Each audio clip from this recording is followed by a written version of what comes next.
Okay, guys. Hello. Just press one if you can hear me. Press one in the chat if you can hear me. If I'm loud and clear. No fading out, fading in, fading out. Um,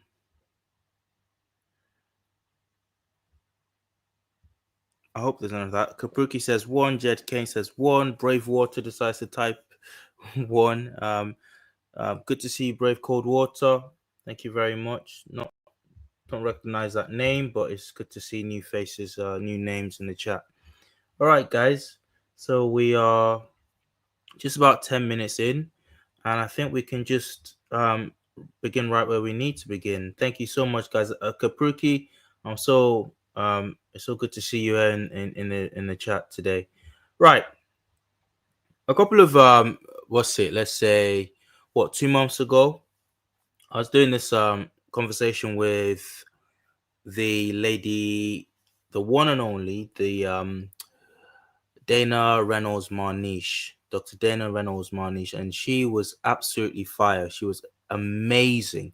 What she brought to the table. Hiya, Sarah. Hiya, Amaru Khan. I hope I'm saying that properly. Good to see some new names. But yeah, she was dropping the knowledge just one after the other, and in amongst it all, she proceeded to talk about how Beethoven. She made a statement. She said Beethoven was not white, and I was stunned. I thought, "What? Did I hear that correctly?" I think I asked her. I took a double take, and I said, what are you talking about, doctor?" And she said, "Oh yeah, he wasn't white. It was a pretty long stream, about 2.5 hours, maybe longer.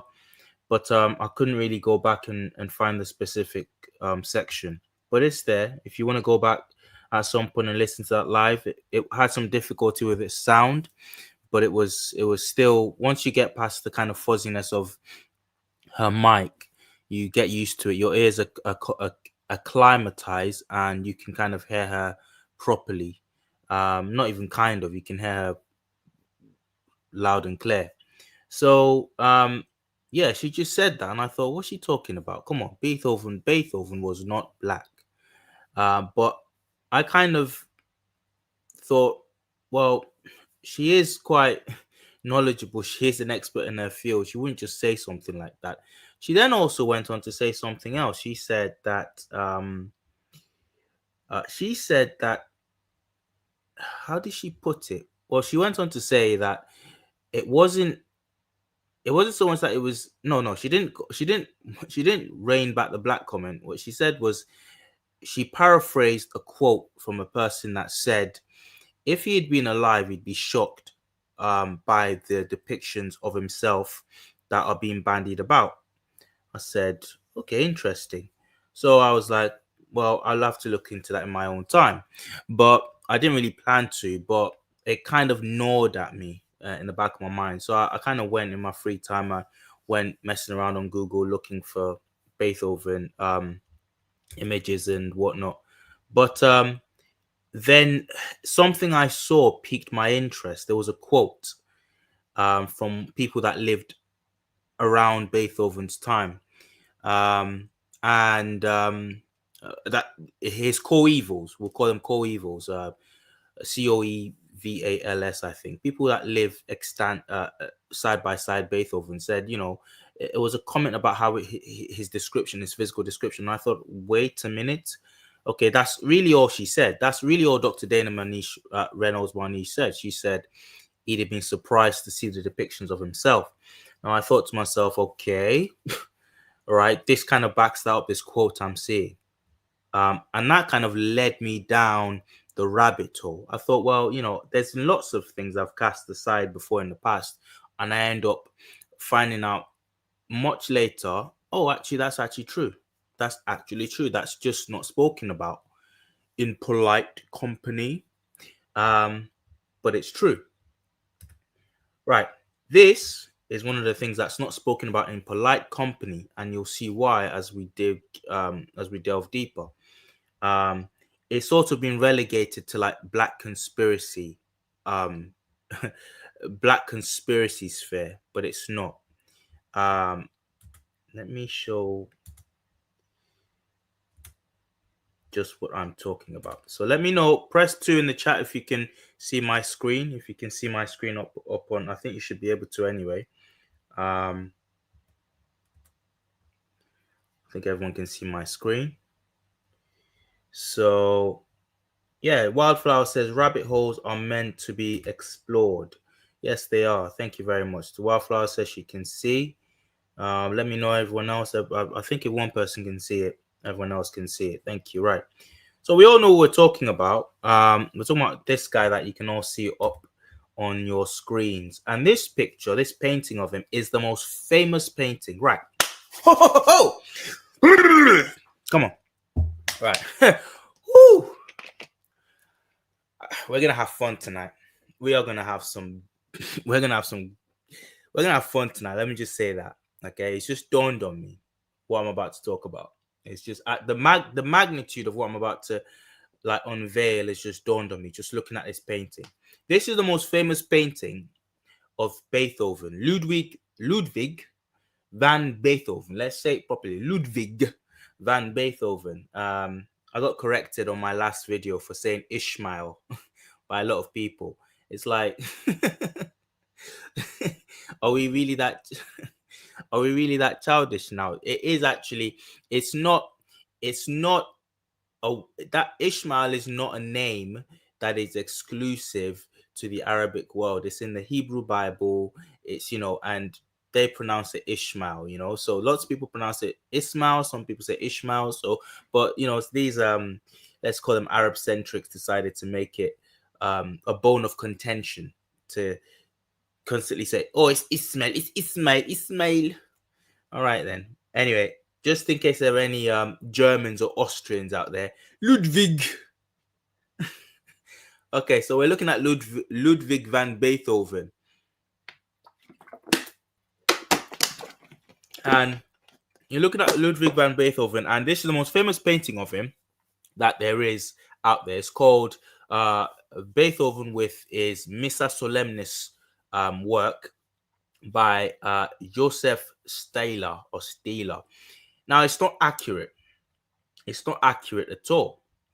We'll tell you why it's not accurate. We all know who Beethoven is, one of the greatest composers of all time, greatest classical musicians of all time, without a shadow of a doubt. And I'm just going to say a massive thank you to James Starks already. Sends us a $5 super sticker. Thank you so much, James, for that, before I forget. And we all know who he is, one of the greatest composers of all time. Now,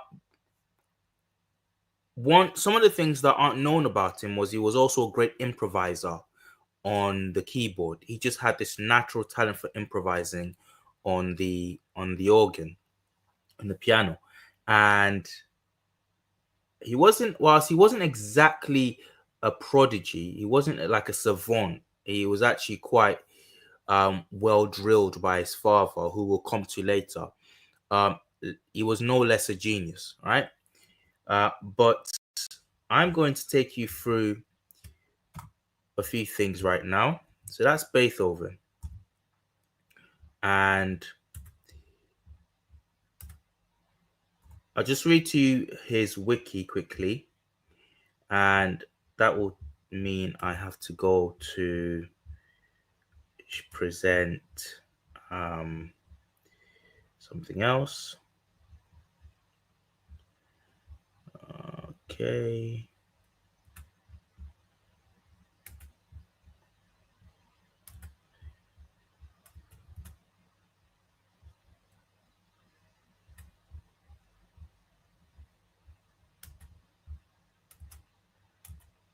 This right here is just the background. Ludwig van Beethoven was a German composer and pianist. He is one of the most revered figures in the history of Western music. His works rank among the most performed of the classical music repertoire. My favorite thing by him is the Moonlight Sonata. Look up the Moonlight Sonata. It's just, no matter what mood I'm in, there's some music pieces that you hear, and no matter what mood you're in, it pulls you into whatever they're doing. And the Moonlight Sonata always does that for me. I might be in a pumpy workout mood. I might be in a angry mood. I might be in Um, Sad Moonlight Sonata pulls me into its tranquility, and it's a beautiful piece of work by Beethoven. But one of his this says his works rank among the most performed uh, of the classical music repertoire, span the transition from that classical period to the Romantic era period. Um, and it says he was born in Bonn. Now I believe Bonn is somewhere in Austria. Don't quote me on that. Either Austria or Germany. Sorry, I think it's Germany. Yeah. And Beethoven, just everyone knows who Beethoven is, so I'll skip that. Let's go on to the next thing. Here's his father, Johann van Beethoven. Now, it's actually so this the premise of this video is was Beethoven different to how he's been portrayed? Now, what you're looking at is the general bio of Johann Beethoven, and there's only one depiction of his father that is known, and it's commonly alongside a depiction of Beethoven's mother. Now, we're not sure about the provenance. We're not sure about the actual provenance of these pictures. In fact, it's nigh uncertain that these are not real depictions of his parents. Um, It says here, if you can look on the side on the right hand corner, painting by Benedict Beckenkamp, allegedly depicting, again, pay attention to allegedly depicting Johann and Maria Magdalena van Beethoven. Whether the portrait is authentic or not is disputed. With Alexander Wheelock Thayer, that is Alexander Wheelock Thayer is the biographer du jour. He's the canon biographer of Beethoven. He's the go-to. He was the guy who made it his business to catalog as much of Beethoven's life as he could. Okay, but so he actually disputed this painting's provenance. This sketch's provenance. He says, as you can see here, writing that it rests on uncertain tradition and lacks authoritative attestation. Uh, Beethoven was something of a celebrity. He attained massive celebrity status. So there was no shortage of people trying to like fake portraits of people related to him and fake his portraits, and he was a superstar in his time. Now we're gonna move on. We're gonna go on to Nicholas Johann van Beethoven, who was his brother. Now, it was said about Nicholas, you can see him right here in the corner of that big smile on his face. It was said about Nicholas that um, he bore no resemblance. So that right at the bottom here, it is a Wikipedia article, but it is cited. It's a quote, so I'm not sure that people are just making up quotes. But it said he bore no resemblance whatever to his brother Ludwig. That is a quote, I believe, and it says down here, H.C. Robbins, Landon, Beethoven, a documentary study, 1974, pages 191 to 192. So credit to Wikipedia there, it's citing an actual canonical book on Beethoven. Now, that's important. That's important because you're going to see why it's important. I think it was also said about him and his siblings. Beethoven stood out. He bore no resemblance to his siblings whatsoever. And yeah, make of that what you will, but you will make something of it as you go on to see further evidence in this live. Now, let's go back to my slides here. I'm gonna go. What's my StreamYard? Stop screen.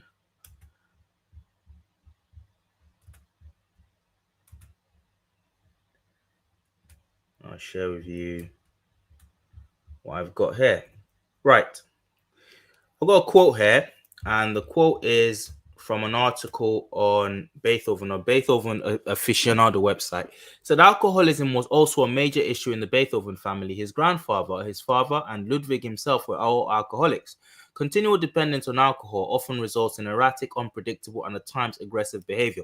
Now, he was known for aggressive behavior. He was known for being like, he was allowed to be aggressive. He was allowed to be a sort of fly off the handle sort of a guy because he was such a genius. So people kind of, and people still do that today. Think of sports. Michael Jordan is actually not a nice person by many accounts. Personally, lots of his teammates. Press one in the chat if you know what I'm talking about. Michael Jordan was not loved by a lot of his teammates. They thought he was overdriven. They thought he could be abusive. Um, who else can you think of in the world of sports, in the world of just achievements? Cristiano Ronaldo. I hate the guy. But I can't deny that what he achieved in football. Cristiano Ronaldo. I'm talking about football, soccer now to my American viewers. Cristiano Ronaldo is an absolute monster on the football pitch, but he's not a very likable person. Throws tantrums, throws fits. But people allow geniuses this sort of a thing. It's like whatever. He's brilliant, so that's what happens. Yeah, Wildflower says Sir Alex Ferguson. Yeah, but anyway, add to that, Beethoven he was an alcoholic like his father. There are numerous instances of these traits throughout Beethoven's life. One of the most infamous being his 1806 tirade to his patron Prince Karl von Lichnowsky, in which the composer declared, "Prince, this is to a prince now, a nobleman. What you are by accident of birth. What I am through myself. There have been and still will be thousands of princes. There is only one Beethoven." Wow. Wow. My goodness. Talk about confidence. Right.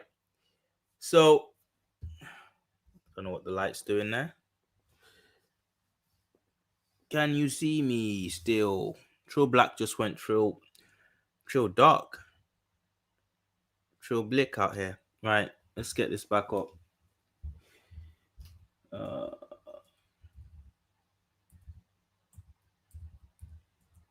Okay, let's get the light back on. My goodness. Right. So we got that quote. So that was his personality, let's say.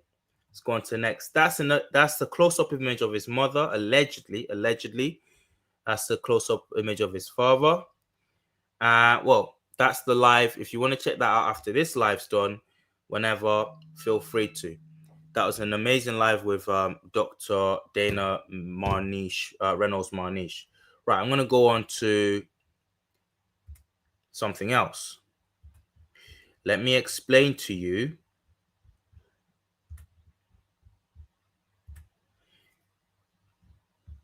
the problem with the painting that you just saw at the very beginning.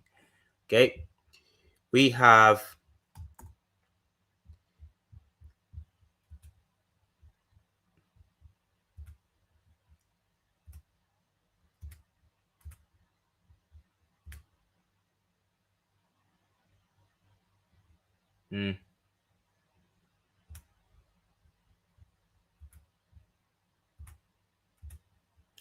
right. This is a general Wikipedia description of Beethoven with the manuscript of the Missa Solemnis. That's the famous painting of Beethoven when you go looking for it. It says the portrait is by Joseph Carl Stieler, completed in 1820. It shows Beethoven holding a manuscript of his Missa Solemnis. Description: the portrait is in oil on canvas and shows Beethoven in a deep blue frock coat with a large white collar and red scarf. His grey hair is unruly. Pay attention, chat, please. Pay attention to this. His grey hair is unruly. Now, Beethoven is in the latter stage of his life here. He's got very bad health. And this is a quote. His hair was said to be unruly, essentially uncombable. Uncombable. Okay? He holds the manuscript of his Missa Solemnis and appears to be writing. In the background is a grape arbor. The portrait is 72 by 58.5 centimeters. Thayer wrote that the painting was sketchy. So again, you'll come across Thayer. Thayer is the biographer of Beethoven. He is the be all and end all when it comes to Beethoven. And he was born a decade and a half, maybe a decade, just under a decade from Beethoven's death. But the aura, the celebrity of Beethoven was still around at the time, as it is today, hundreds of years later. But so Thayer wrote about Beethoven extensively, and he testifies that the painting was sketchy, never fully finished. Anton Schindler felt that the portrait accurately portrayed Beethoven's characteristic expression, but the lowered head was inconsistent with Beethoven's usual posture. Schindler also asserted that illness caused a marked change in Beethoven's appearance in his portrait as compared to earlier ones. Um,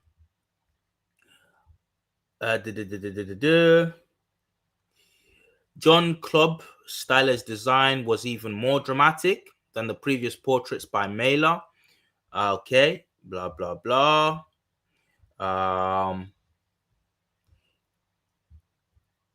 It says that the painting was started in 1819, completed in April 1820, commissioned by Franz and Antoni Brentano, who were, according to Beethoven, his, quote, best friends in the world.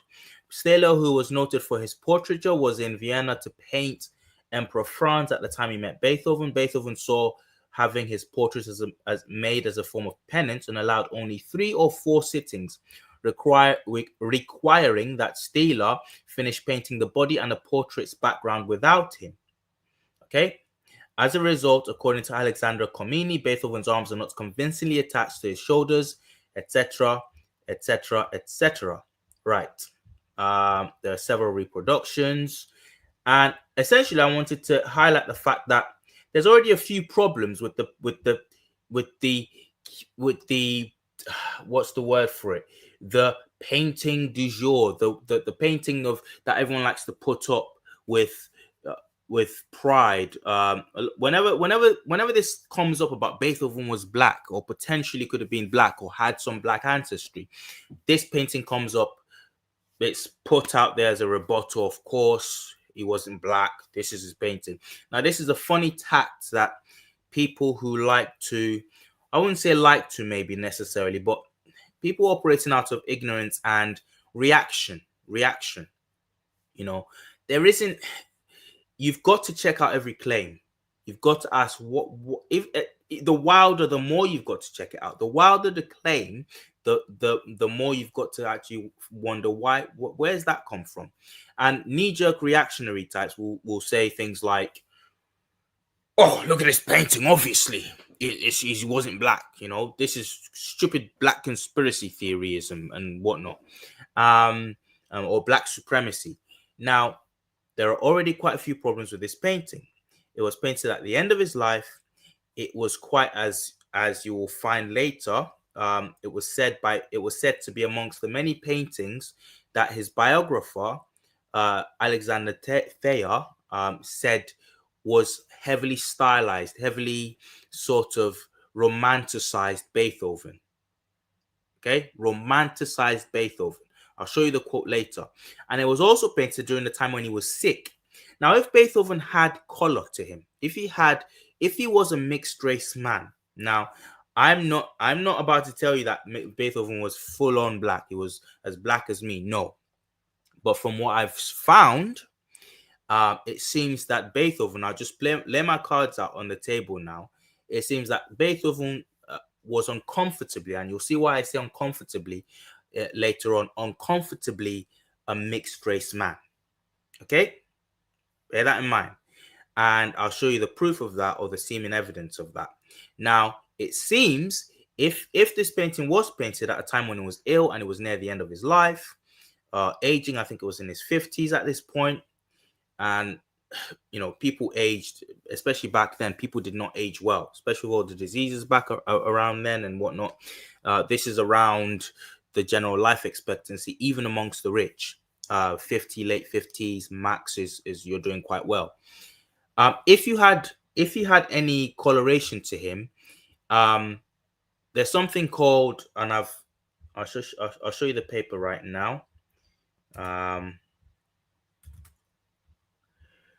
There is something called, right, there's this article by, it's on PubMed, and it's on several medical journals, aging differences in ethnic skin.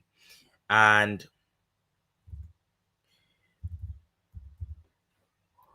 okay, right. Inconsistent pigmentation with both hypopigmentation and hyperpigmentation is a sign of photoaging in people with skin of color. So it's known that when people with a bit of color in their skin, with melanated people, as we like to say, um, it's known that with age, we get either hypopigmentation or hyperpigmentation. This isn't really a phenomenon in white people. It's a phenomenon in um, people with color in their skin. They either get they either lose that melanin, that brown tinge in places, or they get darker in patches, or just all over their face. Now, I couldn't quite find it, but I suspect with people of mixed ethnicity, you lose that color. I suspect that, especially living in the West, you would lose that color. Living in a country without much sun or whatever, you would lose that color. You'd get paler, almost unnaturally pale. And that's one of the descriptions of Beethoven in his later period. And he didn't sit fully for this painting. Again, it's a very controversial painting for those reasons. Now, I'm going to move on. What am I going to move on to? Right. So I've shown you. I've spoken to you guys about what got this going. What was the inspiration for this live? Now, let me show you again.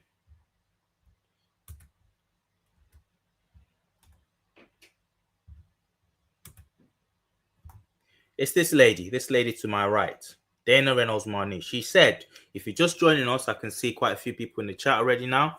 If you just joined us, she made the claim Beethoven was not white. He was actually black. And she paraphrased somebody to the effect, somebody, a historical figure, to the effect of Beethoven would have been shocked, absolutely shocked, to see the depictions of him that's bandied around today. So I went looking, and this was who she was paraphrasing. Alexander Thayer, Beethoven's biographer, said this in his, I can't remember the name of the book now, but it said in page 238, a true and exhaustive picture of Beethoven as a man would present an almost ludicrous contrast to that which is generally entertained as correct. Sculptor and painter, in turn, have idealized the work of their predecessor until the composer stands before us like a Homeric god. Until those who knew him personally, could they return to earth, would never suspect that the grand form and noble features are intended to represent their old friend. That's quite that's quite a heavy quote to get right. That's quite a heavy quote to get right. So fairness, the good doctor, the great doctor, she's not carrying that around in her head, is she? But this is what Thayer, the biographer of Beethoven, said. He's essentially saying there, could the people who knew Beethoven personally, who saw him, who had affairs with him, because he was quite, one of those guys, could they come back and be alive today? They would not recognize the paintings of him that are actually like being back. That's not the Beethoven they knew. Now, that begs the question, what did the Beethoven they knew look like? We're talking about Germany in the 18th century now. Okay, I'm not one of these people that subscribe to the idea that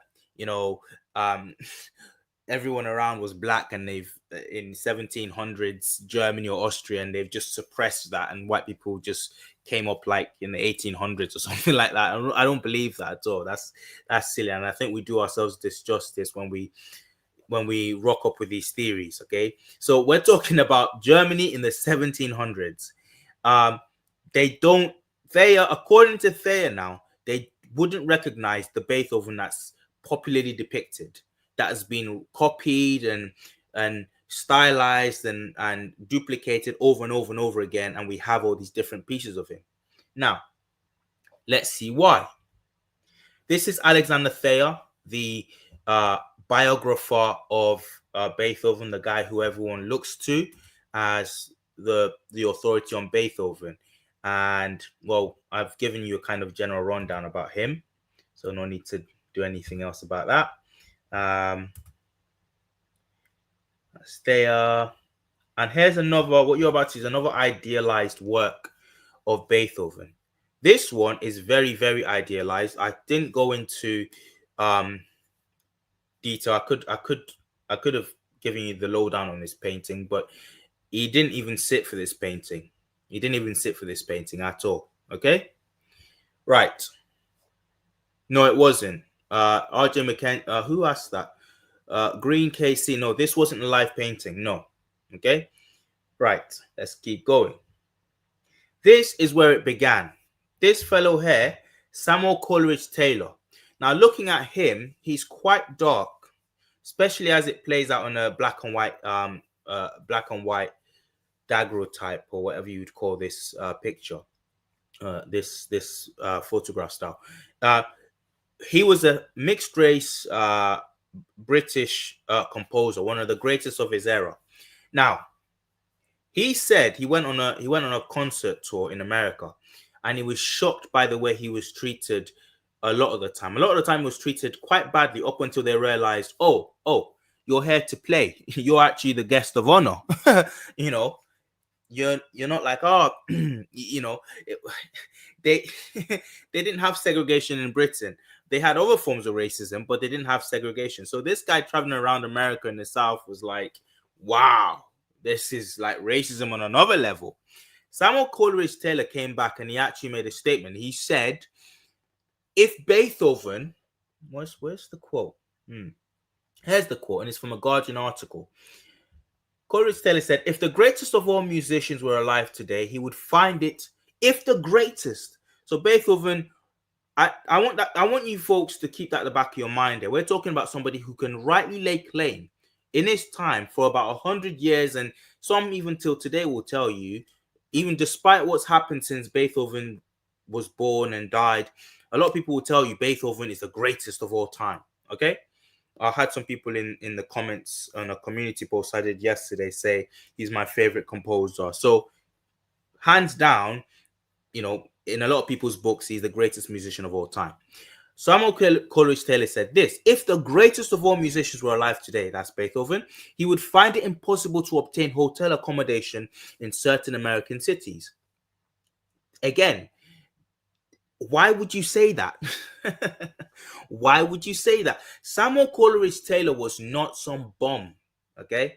He was not some, look, if you might not like me, or he's some bum on the internet, some black bum on the internet talking rubbish. He doesn't know what he's on about. He's some stupid Afrocentrist. Okay, fine.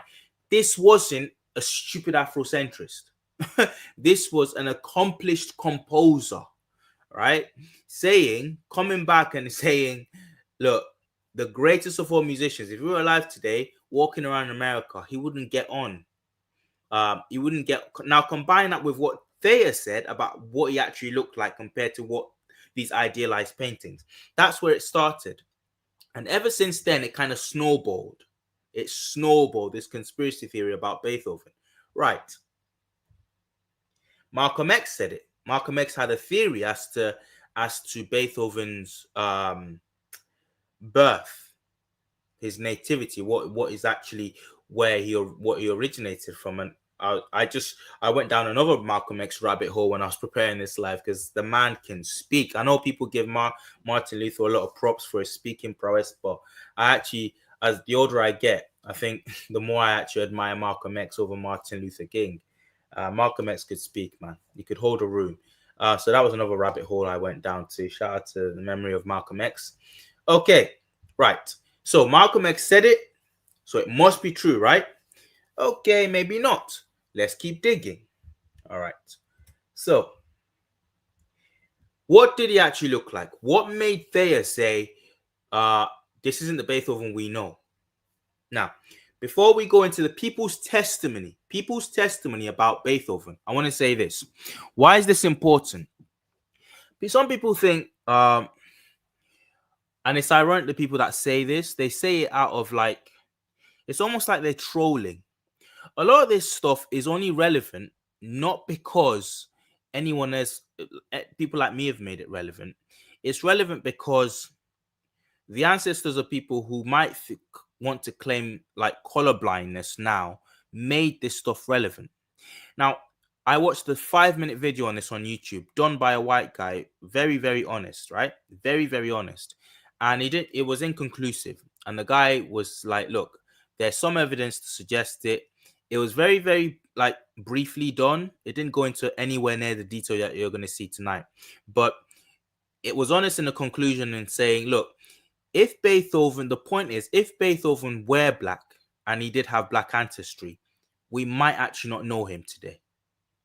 We might not know him. Why? Because Beethoven was best friends with some of the best black musicians of his time. But you don't know anything about those guys. Look up Chevalier. Look up, I think it's Chevalier, yeah. Mixed race, half caste. I use that term because I grew up with that term and it wasn't offensive. I know it's supposed to be offensive now, but half caste black man, French violinist. They made a film about him recently. Shout out, I don't know, guys in the chat. Press 1 if you remember that film. The Black Mozart. Yeah, I did not know about that man till about 3 years ago. 3 years ago, and I'm 3 years ago. I was just starting at my 30s, and I knew nothing about the Black Mozart. He was a genius. He was something else. Okay, but hardly anyone knows about him. Why? Go and read how he was treated. Go and read how he was treated just for having black ancestry in France in the 18th century, with the talent he had, with the works he produced. Okay.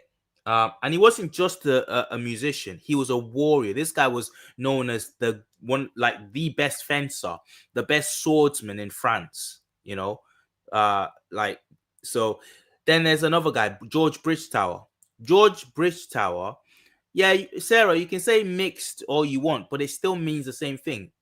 Like 50 years from now, you'll be on the underside of that. Someone will look at your kids and say, "Come on, not mixed, man." Words change, meanings change. People get offended by things that they weren't offended by 20 years ago. So you can miss me with your changing mores and whatnot.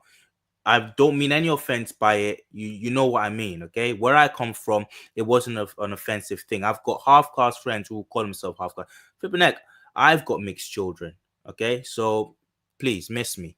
Right. So sorry to go off on that rant. I'll tell you now, mixed will become offensive. At some point, mixed will become offensive. Yeah, but what do you mean mixed? I'm not a dog either, am I? You know? What do you mean I'm mixed? Whatever, you know what I'm talking about, right? So anyway, little rant gone. So you've got what was I saying? Chat, remind me what I was saying before I went off on that rant. I was talking about, right, George Bridgetower. Thank you. George Bridgetower was another great half caste composer of his time. Absolute genius, a black man, but with mixed parentage, right? But you don't know anything about him. Great composer. Someone saying Black Beethoven. Yeah, I think people refer to him as that as well. People, you don't know these people. For the vast majority of people don't know about these people because of their color. Because of their color. So if Beethoven was black, if Beethoven was a mixed heritage individual, is it white passing? Let's put it this way: white passing. Okay, white passing was a thing because white society made it necessary for some people to think Do I want to really be writing home about my black side? No, let's keep that part on the down low. If I can get away, I know mixed race people. I know people whose mother's black or father's black and mother's white, or and they can, if you saw them, they can just about get away with looking Greek, looking Southern Italian. Now, if in a time when you could get away with not actually with you could get away with being, he looks a bit Italian, he looks a bit Sicilian, rather than actually acclaiming and attesting to your black side, would, like, lots of people did that. So the fact that people had to do that, to stoop that low, okay, and what's done to them and their history is literally because of the pressure that a certain group of people's ancestors put on those people. We'll never know about that person's real story. We'll never know about that full person's history. And yet the same people, the children of the same people, want to say willy-nilly, oh, well, there's no evidence for that. Yeah, but there wouldn't be, would there? Because your great-great-granddaddies made sure that it was like the last thing I wanted to like expose about myself. So it's a double insult to injury. This is important because if there's any truth to it, people should know. People should know that, look, it's a kind of righting the wrongs of history. Don't miss me with let's apologize for this and that and the other. No, no, no, no, no. Let's do justice. If actually there was truth to the fact that this person was black, that person was black, and that Miss, what's her name? Queen Charlotte. It's undoubtable. Go and read the accounts of Queen Charlotte. Go and read the accounts at court about her appearance. It's undoubted, wherever she got it from, it's undoubted that she had black in her. But people want to pretend, people want to act brand new and say, well, there's no evidence. Well, what more evidence do you want for other than her paintings, other than what people wrote about her at the time, other than, like, who in their right mind would be queen of the King of England and be a quarter black and be telling everybody about it? Well, at the height of the slave trade, who would do that? you know but in supposedly woke 2024, we can't talk about that, otherwise you're an Afrocentrist. No, no, if you're actually about truth in history and about righting the wrongs of the past and whatever, you should be thinking to yourself, on the probability of things. Yeah, it's very likely, looking at this woman, looking at how she was drawn by her abolitionist painter, who was all about empowering black people in his time. uh there's a message being sent. Sounds like everybody at court knew somebody had done some dirty with a Moor a while back, but let's not talk about it. Anyway, that's press one if that rant has kind of got you guys on side. Press one in the chat. Just no, forget one. Understanding is what I want to hear. Understand in the chat if you understand where I'm coming from, what I'm saying, why this is important. All right, let's move on anyway. I'll wait for that understand to come through, because I've kind of I've made things. Thank you, Mike Mountain. Thank you. So there's some reliable people in this chat that I know I can vouch for me. In fact, matter of fact, I might just do that quickly.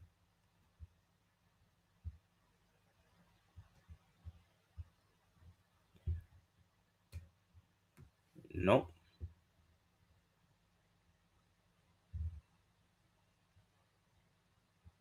What's going on? Bear with me, guys.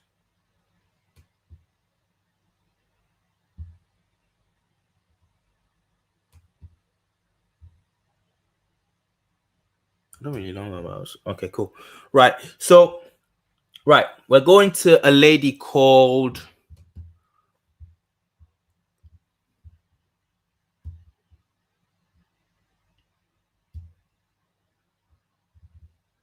Thank you, chat. Thank you, chat. I can see your understands coming through. All right, let's go on to the next individual. Come on, don't start messing around.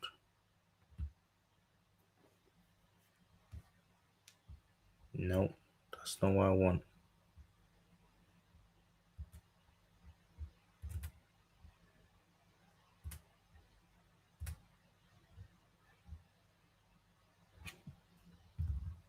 Thank you. This lady you're looking at is called Anna Pesiak Schmerling. Anna Pesiak Schmerling. Lots of funny names in this live coming up. She is the great niece of somebody who saw Shakespeare in the flesh, and that lady is called Francis Giannatasio del Rio, and she had a bit of an affection for Beethoven. Okay, so you've got a lady who's infatuated with Beethoven, and as this book suggests, this is a publication of her sister's diary. So her sister's diaries was published not long after uh, Giannatasio del Rio passed away, and in it, uh, an account is given of Beethoven's looks and what he was like to be with in person. And I went searching for this, and I found a good website. Someone has done a good compilation of all these different quotes, and I'll put the links in the description at the end of this video. And on page 60 of these memoirs, are by the way, this is like back in the era where there's no Netflix, there's no internet, there's no TV, there's no YouTube, there's no nothing. People read a lot, and when these memoirs were released, they were the talk of the town. And this is what was said about Beethoven. Beethoven could not possibly be called a handsome man. His somewhat flat, broad nose, okay? His somewhat flat, broad nose, pockmarked, what am I reading? And rather wide mouth, his small piercing eyes, and swarthy complexion. Now, this is written in German. So bear in mind that word that you're seeing there, swarthy complexion, literally translates like Schwartz, literally black. Okay. Now, granted, that can come, that there's context to that. So that word Schwartz, let's be adults here, it can, depending on the sentence, it can be contextualized to mean dark skinned. Okay. But this was written in German, and the word that's being used there is literally the word for black that they use till today for black, Schwartz. And it was said of Beethoven that it was of a swarthy Schwartz complexion, pockmarked into the bargain, gave him a strong resemblance to a mulatto. Oh, I wish I had one of my Jamaican claxons out here.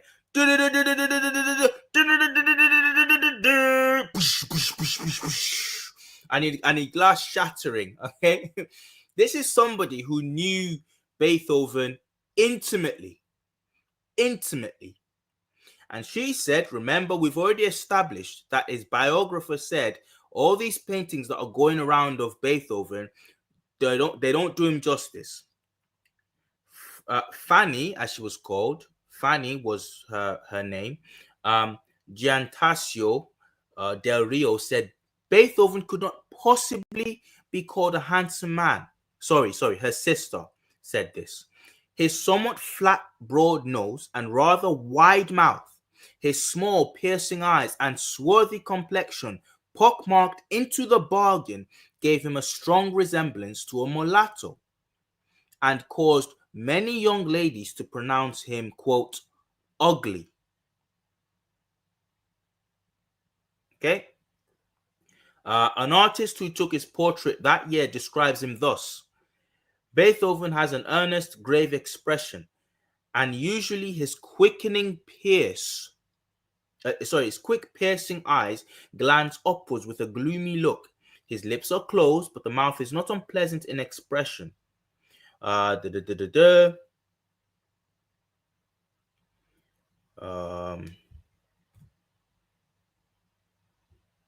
Okay.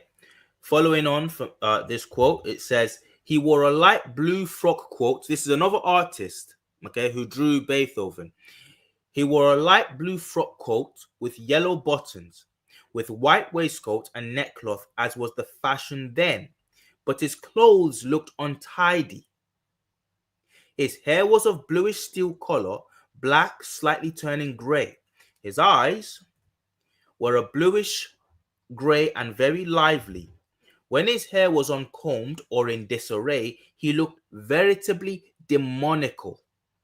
Okay, demoniacal is really what it says there. We'll come back to his hair. His hair is constantly spoken of again and again. Now you're gonna get gaslit. When it comes to this topic, you will get gaslit. But here's what you need to know. So far, we've been told by people that saw Beethoven in the flesh that he looked like a mulatto, that he had a broad nose, that his lips were, let's go back to it, his lips were he had a Schwartz complexion, a black complexion. His mouth was rather wide. His nose was rather broad. Now, all these descriptions, anywhere else, in any other context, people would readily admit, yeah, okay, I think we know what we're dealing with here. You know, where something funny was going on somewhere, somewhere.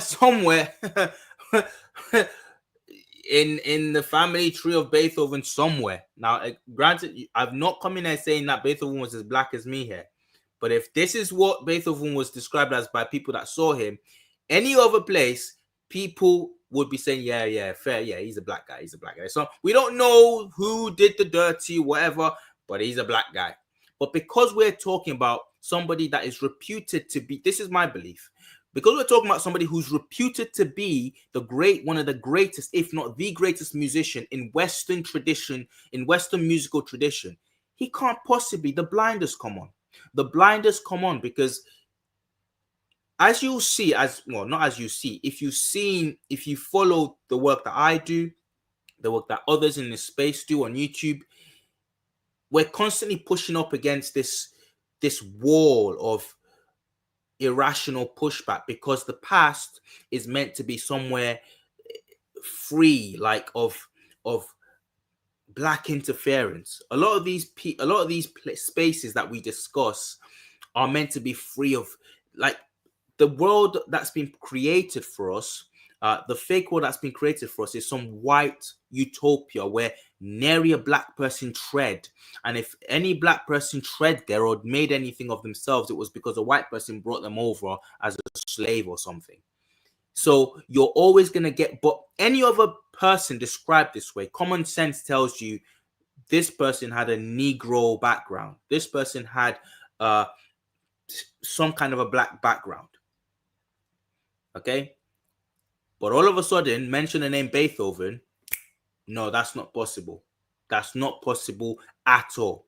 Again, remember I told you, if Beethoven had acknowledged, if people around him had done more than just described him as such, okay, and said out and out, yeah, he's a black guy, then we probably wouldn't know about Beethoven. Okay, if Beethoven himself had owned anything out of the norm about himself, I don't think we'd know about Beethoven. I don't think we'd know about him at all.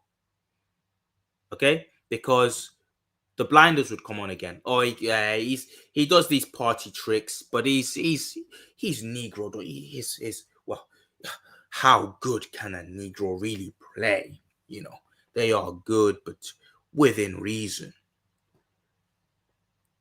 And we have precedents for it. We have musicians at the time who were, when the accounts are brought up of them, of their work, they were geniuses, but we don't know about them. They're not household names. Okay. Somebody block Genoy Jenkins. Somebody block Genoy Jenkins, because that's not what we're talking about. If you knew if you knew history, you would know that yes, we did develop Africa as well. We talked about that.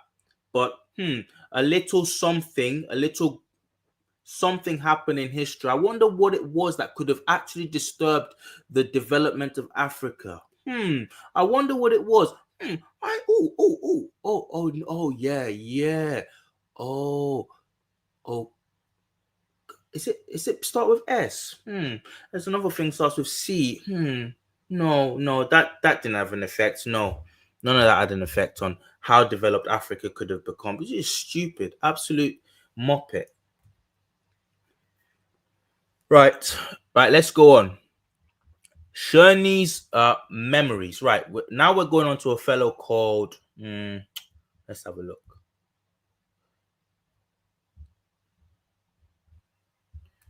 Da, da, da, da, da. Right. Now, Czerny, I believe, was one of the tutees of Beethoven. This guy was tutored by Beethoven. And this is a description of Beethoven when in the flesh. So we've gone to a lover of, actually I've got a bio of Czerny up here. Let me just show you that who he was. Um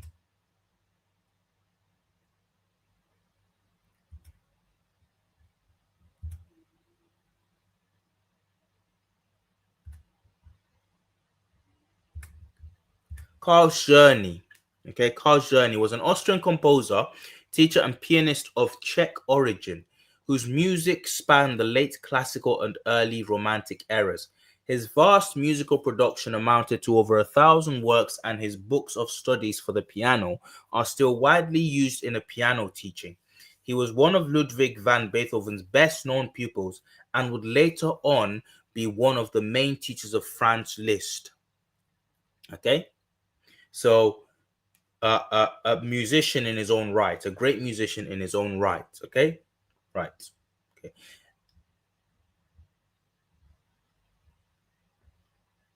there we go. Let's go back to.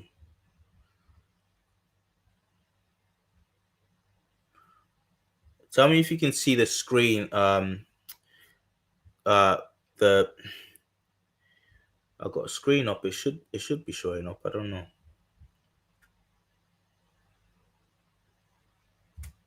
Right.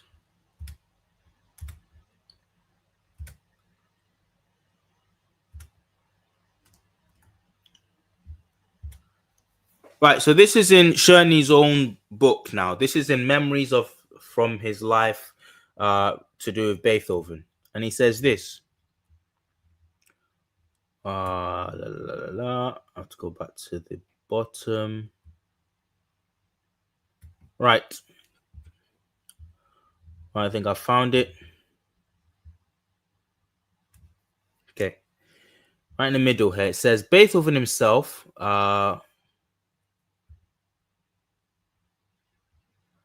I was about 10 years old when Krumpholz took me to Beethoven. With what a mixture of fear and elation, I looked forward to the date on which I was to see the admired master. Even today, that moment stands out vividly in my memory. It was a wintry day when my father Krumpholz and I took our way from Leopoldstadt, where we were still living, into the city to the so-called the Tiefgraben, a street, and there climbed endless flights to the fifth or sixth floor. A rather untidy looking servant announced our visit to Beethoven and then admitted us. We entered a room of a most disorderly appearance. Papers and articles of clothing were scattered about everywhere, some trunks, bare walls, hardly a chair except a rickety one at the water piano, the best ones made then. And in that room were a group of 6 to 8 people, including the two Ranitsky brothers, Susmaya, Schupanzig, and one or Beethoven's brothers. Uh, Beethoven himself. This is a description of Beethoven now. Okay, Beethoven himself uh, was wearing a jacket and trousers made of some dark grey material of furry texture, and immediately reminded me of the picture of Camp Robinson's Crusoe, which I happened to be reading at that time.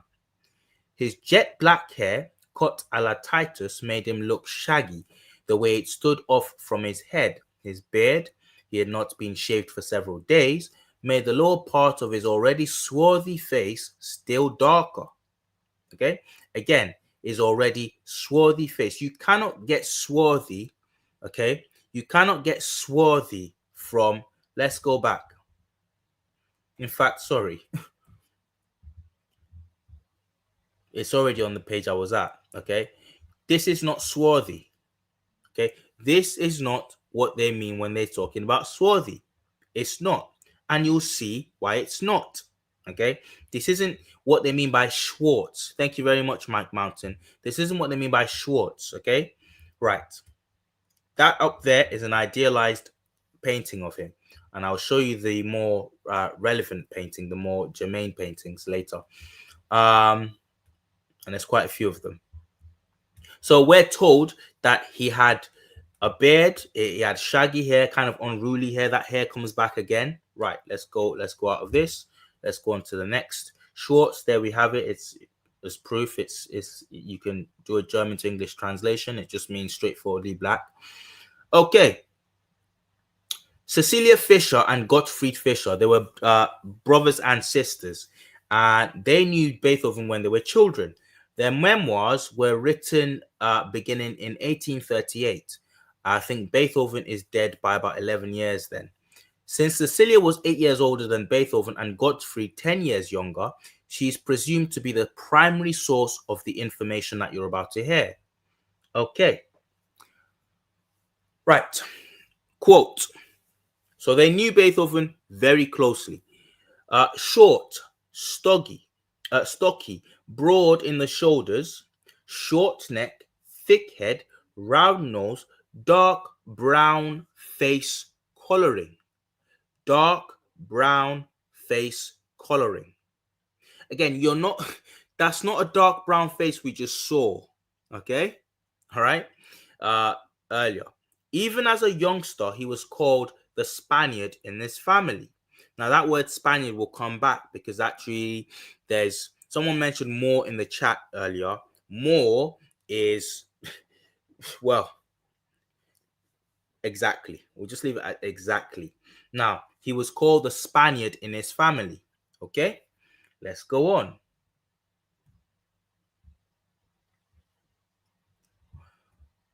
Okay. This is what Alexander Thayer goes on to say. We've talked about Alexander Thayer earlier, and Alexander Thayer was Beethoven's biographer. Spoken about him enough. Here's what Thayer said about Beethoven.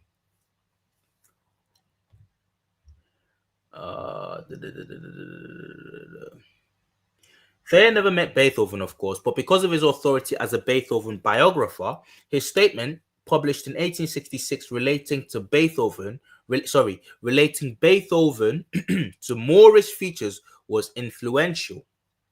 Quote, like the multitude of studious youths and young men who came thither annually to find schools and teachers, this small, thin, dark-complexioned, pockmarked, dark-eyed, bewigged young musician of 22 years had quietly journeyed to the capital to pursue the study of his art with a small, thin, dark-complexioned, pockmarked, black-eyed, and bewigged veteran composer. So Joseph Haydn was supposedly Beethoven's tutor for a mentor for a brief period, and Joseph Haydn, another great of classical music lore, was said to look something like the Moor. What I'm about to read to you is actually quite fascinating. In the well-known anecdote related by Carpani of Haydn's introduction to him, Anton Esterhazy, the prince, is made to call the composer a Moor. This is talking of Haydn now. Haydn was Beethoven's mentor. Beethoven was an apprentice to Haydn. Beethoven had even more of the Moor in his features than his master. So Beethoven's master Haydn was frequently referred to as the Moor, apparently, because of his features. Go and look at his features. Now, it wouldn't have surprised people at the time. It would just have been an in-joke because, again, you're dealing with a time when we're just 100 and so years, in fact, about 100 years from the last of like the Moors being expelled from Spain. And when we say Moors, we mean black people. Go and read about it. Queen Elizabeth, just at the turn of the century, at the beginning of the 17th century, late 1500s, just before we enter the 1600s, Queen Elizabeth is writing a letter saying there are too many Moors, too many blacks in London. Why this work is important is because we've been sold a lie about the past. Okay, we've been sold a lie about our past in on the African continent. We've been sold a lie about our past on the American continent. Give me some time, guys. We're gonna get to America. We're coming up with some videos on what happened on the American continent, the real history of blacks on the American continent, and that is amazing too. Okay, in fact, not too, it's even more amazing. Okay, but we've been sold a lie about blacks all over the continent, all over the world. I mean, across the world, and the reason will become clear as time goes on with this channel. Okay, but and that reason, I think we'll be playing for those who like to see really. But we've also been sold a lie about blacks on the European continent. Okay, it wasn't so dramatic and so odd and so startling to see a black person in 16th century London. But we've been told, because every now and then when you see these productions and they put a black person in, I don't know, Tudor England or Stuart England, it's if they're not a slave or a servant, all the closet types come out and start having a fit. The light's about to go out. 3, 2, 1. There we go. Let's turn that back on. Right. Hope you can still see me. But they freak out. They start to freak out about how history is being stolen and their precious history is being taken away and cultural appropriation and whatnot. But we've been sold a lie about that. Queen Elizabeth I was writing about there are too many blacks in London. Okay, the Spanish were expelling the last of the Moors. There were so many of them. They were sending them either across to America as slaves to join, to join the other slaves going over from Africa, or they were sending them back to North Africa. Read the descriptions of them. These are black men and women, not actually not Middle Eastern types. These are black men and women. So again, it's not even this big conspiracy. It's actually out there. It's actually there for everyone to see if you know where to go looking for the information. Right. But what we're told is that Haydn, Beethoven's master and tutor, had Moorish features. That's not surprising because when you think of the proximity of the civilization to Spain and whatnot, you've having mixing, and goodness knows where this mixing ends up. But Thayer tells us that Beethoven, Haydn's apprentice, was actually more of a Moor. Okay, actually had more Moorish features. Okay, he says this: Beethoven had even more of the Moor in his features than his master. His front teeth, owing to the singular flatness of the roof of his mouth, protruded, and of course thrust out his lips. The nose, too, was rather broad and decidedly flattened. Did you hear that? Press 1 in the chat. Forget 1. I'm bored of 1. Press flat. Press flat in the chat. Type out flat. Okay? Decidedly flattened. Broad and decidedly flattened. While the forehead was remarkably full and round. In the words of Court Secretary Mailer, thank you, Craig. Court Secretary Mailer, good to see you here, Craig, who twice painted his portrait a bullet, meaning a musket ball like one used in a pistol, blah, blah, blah. We know what that is. Thank you very much. Okay. We read that quote at the very beginning. Thayer saying he didn't look anything like what he was being portrayed in the paintings. Okay, thank you, chat. Thank you. I've got a really responsive group of listeners tonight. We're getting people saying flat. Jed Kane said flat. Wildflower with the emoji there saying flat. Okay, right. 1815. Okay, Alexander Thayer at the time said at this time, his dark complexion was very ruddy and extremely animated. His abundant hair was in an admirable disorder. You've seen the pictures of Beethoven, but that hair. I saw this in a comment section of some video not long ago. I don't know whose video it was now. I'd shout them out, but I can't remember. It said, the person said, the hair never lies. hair never lies. There are people in the historical record who we know are black, not because of how dark their skin was, but because of their hair texture. Their hair, like, doesn't lie. And Beethoven, I know very intimately family who are a quarter black. Okay, for the person, like, that's the only way you can describe what I'm trying to say. For the person earlier who was saying don't say half caste, whatever, who are a quarter black. Okay, and they don't look, unless you're really scrutinizing their features, you start to see, oh, maybe, oh, okay, a partly broad, slightly broad nose, slightly fuller lips than the average white person, complete blonde hair.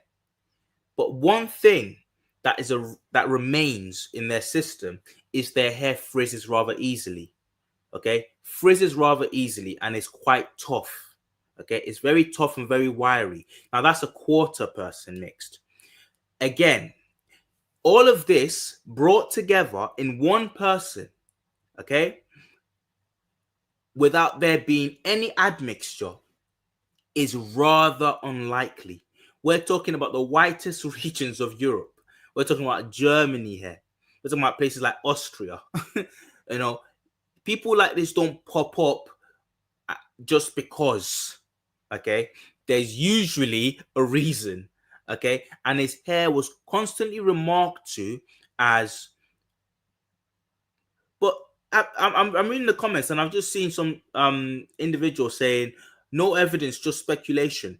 But literally, this is the kind of cognitive dissonance that you get. It's like any other thing, this is good enough evidence. But when it comes to this, it's no evidence. You know what it sounds like to me when people do that? I don't know if you guys ever watch crime serials. My favorite is what's this guy? Guys, you know Columbo. Columbo is my of all time. I love classic crime fiction. I love classic crime series. Shout out to Columbo if you know what I'm talking about when I say Columbo. Poirot's there.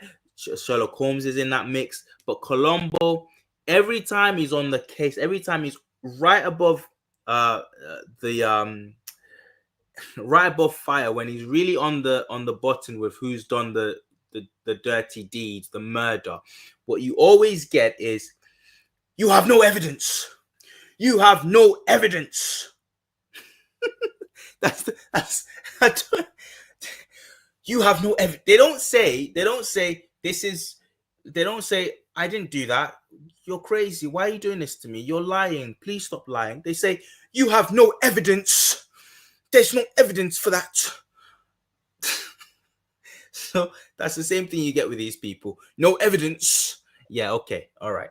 We'll keep it moving. Thank you. At this time, his dark complexion was ruddy and extremely animated. His abundant hair was in an admirable disorder. There's that hair again. Okay, we'll move on. This is Joseph Jelinek. And Joseph Jelinek, I believe, was a painter of Beethoven. Let's see if I can get some more info on Joseph Jelinek. By the way, don't block that guy. I might have to unblock him. Don't block him unless they start like saying stupid things, like clearly racial epithets and things like that. You don't need to block them. They can stay. They make things interesting. Okay, right. Joseph Jelinek. I'll give us a quick rundown of who Joseph Jelinek was. This is important because, again, these are the people that lived with, they saw, they moved, they smelled, they they lived in the flesh with Beethoven. Okay, this is their testimony of the man they saw. Okay, let me just show you who Joseph Jelinek is. You just saw a picture of him, and now you're about to see a little bio of who Joseph Jelinek was. Jelinek was a Czech-born composer and pianist, living in Vienna for most of his career. He was known particularly for composing piano variations. Jelinek was born on the 3rd of December 1758 in Sedlec in the present-day Czech Republic. He attended a Jesuit school in Pribram and studied organ and composition with Joseph Seeger. He was ordained as a priest in 1786. Okay. He first met Ludwig van Beethoven at an evening reception in which he was asked to compete with the piano playing of Beethoven. Jelinek afterwards. So this story is quite interesting. So I hope you're paying attention. Jelinek first met Beethoven just coincidentally, and they're asked to do a kind of a freestyle. How it was explained to me was that it was just kind of a freestyle sort of a thing, improvisation. All right. And Jelinek said this afterwards: I have never heard anyone play like that. He improvised a theme which I gave him as I never heard even Mozart improvise. Bear in mind, Mozart was a child genius. Okay. He can overcome difficulties and draw effects from the piano, such as we couldn't even allow ourselves to dream about. This was an improvisational meet. Okay. All right. Jam session. Thank you, Mike Mountain. A jam session. And guess who came out on top on a jam session, in an improvisation off the cuff, free beat thing? The brother Beethoven. Jelinek, wink, wink. Jelinek composed a great deal, mostly for the piano, blah, blah, blah, etc. But Jelinek was even more bitter than this quote. Jelinek was even more bitter than this quote suggests. There was more bitterness to Jelinek. And we're just about to see that, right? Let me stop sharing the screen and take you back to the other screen. Let's have a looky now. Okie dokie. Nate Snan says, like this post, folks, please. Thank you very much. Like the video. I think he's referring to the I don't know how many likes we got right now, but let's get it up, please, guys. There's about 80 of us in the chat. Please, let's try and make it 80. Let's try and make it 80. I know there'll be some haters in there, but let's barring them, let's try and get it up there. Okay, right. So let me present to you exhibit number, what are we on now?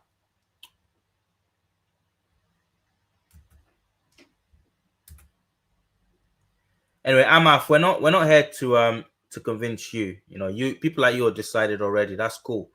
That's cool. I gave up trying to convince people like you a long time ago, so that's good. Right. I don't even know if I tried convincing people like you. There we go.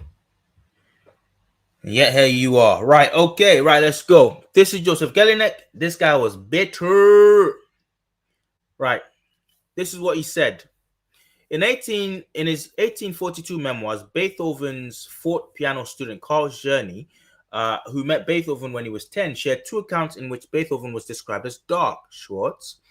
The first is an anecdote told by the fourth pianist Joseph Jelinek, who was apparently trounced by Beethoven in an improvisation contest.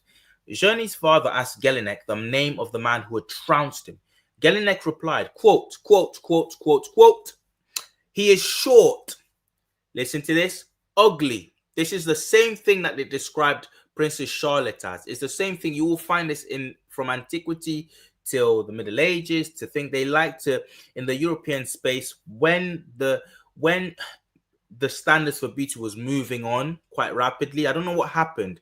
In antiquity, blacks were quite often described as graceful and beautiful and whatever, but something was obviously happening. Some kind of backlash was happening. Maybe the Moors caused that, dominating Europeans a bit too much. But people were starting to call blacks ugly, almost to the point where ugly became almost synonymous with black. If you see someone described as ugly, very soon you're going to see the word flat nose, broad nose, thick lips come up soon after. I've studied this. I studied this almost as a living.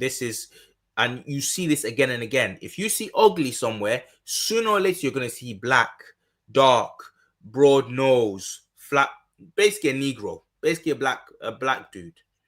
He is short, ugly, swarthy, Schwartz, and obstinate looking young man, and his name is Beethoven. Okay?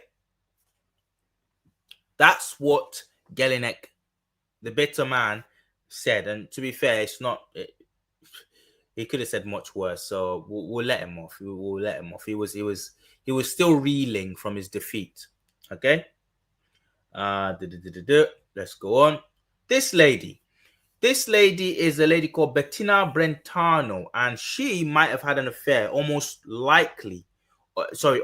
certainly had an affair with Ludwig van Beethoven. And just give me a minute.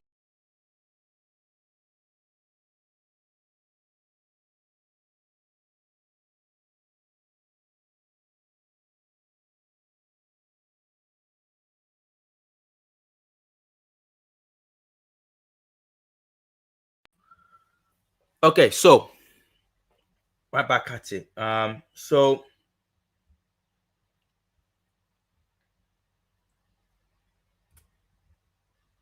her name is Bettina Brentano, and who is she? Who's Bettina Brentano?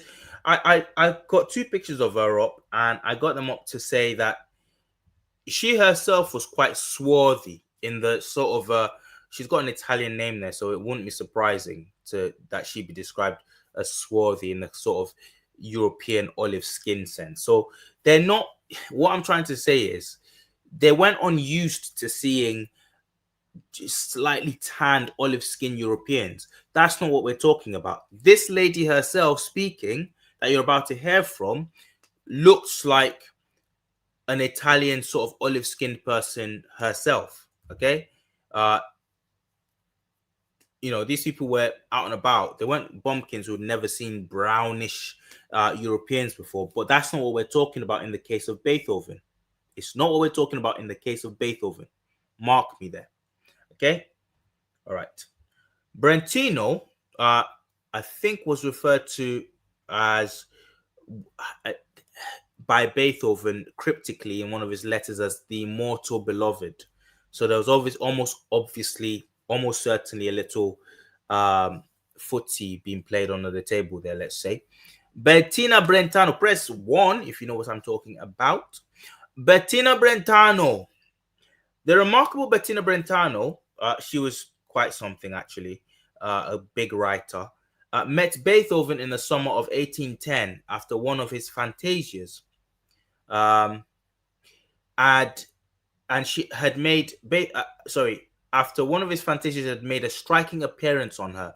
Bettina described the composer himself and his apartment in a letter to the Bavarian law student Alois Bila, or Alois Bila, from July 9, 1810. As I have written, see the publications list, in my estimation, Bettina was most likely the famous immortal beloved of 1812.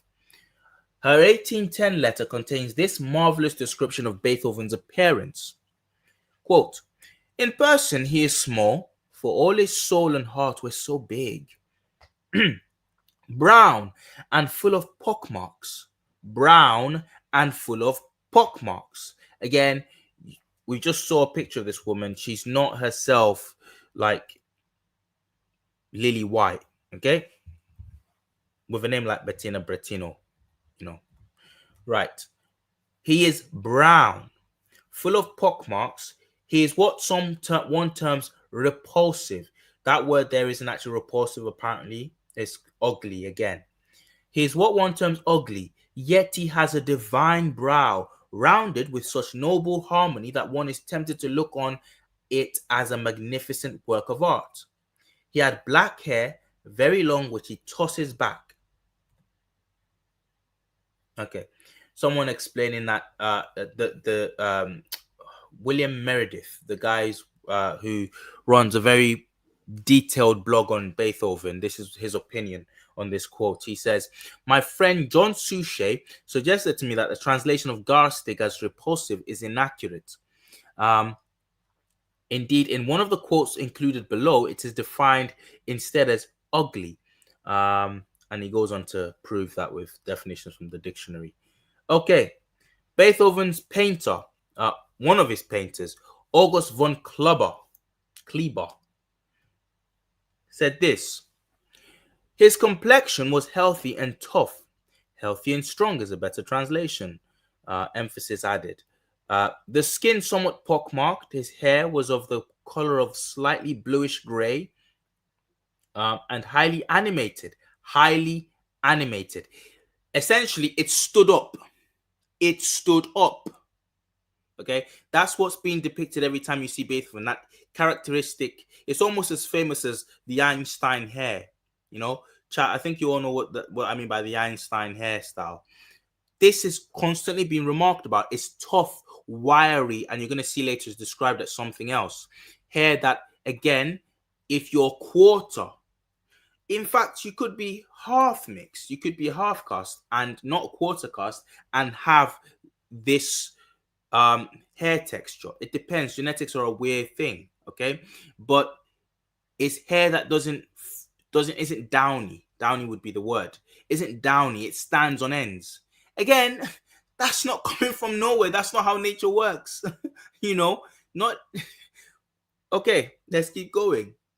And again, it's remarked about. And the quote goes on to say, his hair was highly animated. When his hair was tossed by the wind, there was something oceanic, demonic about him. I remember reading Jane Eyre a long time ago. And the lady in Jane Eyre, I don't know, guys, show of hands if you've read Jane Eyre in the chat. Show of hands if you read Jane Eyre. I read it a long time ago in secondary school. And I always remember the description of the woman being hidden in the cellar or whatever, who comes out, who's revealed on a wedding night as Rochester's about to marry Jane Eyre, and her hair is described as this. I think she's not a half cast either. She's a quadroon. I don't know, would be the term that they used back then. Quarter mixed, quarter black. So, and again, her hair is described in almost exactly the same way. Okay? Right. Let's keep going. It's described here as demonic. It makes him look demonic. Right. We have here, again, nobody's claiming that this guy was as black as me here, and that's not the point. The point is that, well, we've already made the point earlier on. Stuff's been hidden, and there's no need for it to be hidden, you know? People have a massive inferiority complex. Some people have a massive inferiority complex. You already have people in the chat saying, this is no evidence. This is no evidence. Any other topic, they'd be like, wow, this is interesting. I didn't know about this. I didn't know that people describe this famous man as this. This has nothing. This has no bearing on how he was painted. Wow, this is very interesting. Why would such a person not be? Why would their brow not be painted? Why would all these things not be accentuated properly in the paintings of them? Why are people saying that his paintings, why is his biographer saying that his paintings don't look anything like him? Wow, I never knew this. This is interesting. That's what you'd be saying if this was any other thing. But because it's your precious, like whitedom, no evidence. Okay, let's keep going. But I know there's some people in the chat who are white and don't really care and are just out for good history lessons. So shout out to those guys too. Just let's not let the haters ruin it for everyone else. Okay, this is Carla von. Let's go. Where is he? Where's he gone? Kleber's quite important. We're gonna go back to Kleber at some point. He's important. That's what he said. He was a painter. Carl Maria von Weber, whatever, however you say that. He says this. In 1823, Weber traveled to Vienna for the rehearsals and premiere of his opera Euryanthe.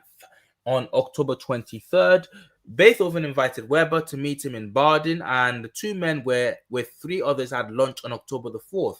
In the biography of his father, published in 1864, Weber's son, Max Maria von Weber, supplemented the letter his father had written to his wife on October the 5th with these additional details, supposedly from, quote, family traditions. This is a description. His hair was thick, grey, and bristly. Thick is talking about the density of it. Again, hair that isn't typically European. You'll notice that black hair is typically quite dense. That's one of the first things I noticed as an African kid moving to the United Kingdom in my preteens as a 7-year-old or 8-year-old. I remember playing with my white friends and feeling their hair. They felt mine, but I remember feeling out of curiosity their hair, and like what looked voluminous and quite thick, what actually wasn't so thick. My hand just went through it. And I'll never forget the feeling. I thought, wow, that's cool. And they would touch mine too and think, wow, that's quite packed. And again, we're talking here about a man whose hair was thick, grey, and bristly. So this is 4 years off from Beethoven's death. He's coming to the end of his life now. His hair's grey. That's not surprising. But what is surprising is how thick and bristly. Bristly is like almost like Velcro. Here and there altogether white. His forehead and skull had an exceptionally broad curve and were high, like a temple. His nose was foursquare. His nose, chat, please, I hope you're paying attention. His nose was foursquare, like that of a lion. You can imagine what he's describing, can't you? His nose was foursquare, like that of a lion. His mouth, the mouth nobly shaped and soft. The chin broad, with these wonderful shell-formed grooves in all his portraits, and formed by two jawbones, which seemed to crack the hardest nuts. A dark red overspread his brow, pockmarked face. A dark red overspread his broad, pockmarked face. Beneath the bushy, gloomily contracted eyebrows, small radiant eyes beamed mildly upon those entering. Right, let's move on. That's a description by Von Weber. So far, guys, I don't know which description has struck you the most as being odd. We've had a lot. We've had that. We've had the lover, Brentino. We've had Fanny Del Rio. I don't know. Has anyone particularly stuck in your mind as quite like wow? Mike Mountain says that's the oddest. Okay, well, it is certainly odd for the reference to it being a foursquare nose, like a lion. And again, when you say someone's nose is like a lion, that only you know what you're kind of describing. They're very broad nose. Okay, right. Okay, that's the citation. Anton Schindler. Schindler is again very close to Beethoven, not somebody who's just seen him in the audience. This is somebody who worked day to day with Beethoven. He was his secretary, a volunteer secretary. Okay. And Anton Schindler was a famous lawyer in his own right, but he was a volunteer secretary to Beethoven, right? Schindler was a violinist. This is just a little bio about him. Okay, this is what Schindler says. Schindler says his face had a yellowish tinge. Do you hear that? Do you hear that? His face had a yellowish tinge. I'm seeing people talk about KRS-One in the chat. What did KRS-One say? What's KRS-One? What's his I'm missing something here. Won't be the first time. Okay, so his face had a yellowish tinge, which, however, disappeared as a result of his continual wandering in the open, especially during the summer, when his full cheeks would be covered with the freshest varnish of red and brown. Okay, let's keep going. This is Ludwig Noll, and he was another painter, I think, a painter of Beethoven. This is what he said. Okay, J.A. Rogers, the famous one of the greats, J.A. Rogers, misattributed this quote to Fanny Giannatasio del Rio. It actually came from Ludwig Noll, the editor. Fanny herself wrote, "He never struck me as an ugly man, but lately his face pleases me. His manners are so original, and all he says has weight." Okay, cool. Here's what Noll actually said. Beethoven could not possibly be called a handsome man. His somewhat broad, flat nose and rather wide mouth, his small piercing eyes and swarthy Schwartz complexion, pockmarked into the bargain, gave him a strong resemblance to a mulatto. Oh, I wish I had the klaxon, and I'm gonna have to find a way of integrating sounds into this live. We need a klaxon sound. Gave him a strong resemblance to a mulatto, and caused many young ladies to pronounce him ugly. Let's keep going. That's his death. That's one of his death masks. I don't know if you guys can see that properly. Can you see that, chat? Tell me what you think.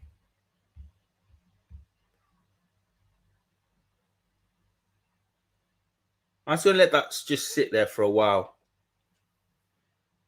That's his death mask. Okay. That looks like somebody's old Cuban grandfather. You know? That looks like somebody's old Cuban grandfather. Prognathus himself, wildflower. Okay. Let's keep it moving. Yes, it is. It's his death mask. That's another one. I'm not sure. Apparently, this isn't a genuine one. This is taking I'm a copy of a copy or something. But I think it is. I think it is. But that they say a picture's worth 1,000 words. There you go again. And what I've got next for you guys is a comparison. Okay. That's Beethoven on the far left. That's Liszt and that's Mendelssohn. Okay. There's obviously a stark contrast. That's the point. That's the point. And we're talking about a guy coming to the end of his life with many diseases and describe the way he was, and that's his death mask. Okay? Right. I see people say Negro in the chat. Very stark contrast. Very stark contrast. You know, look at what the people who lived with him at his time, his contemporaries, look like, and look what he looked like. And minus the the sort of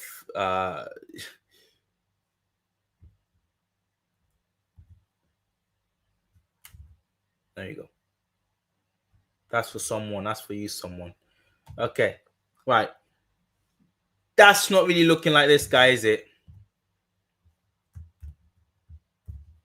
That's not really looking like what we just saw in that famous painting, the main painting.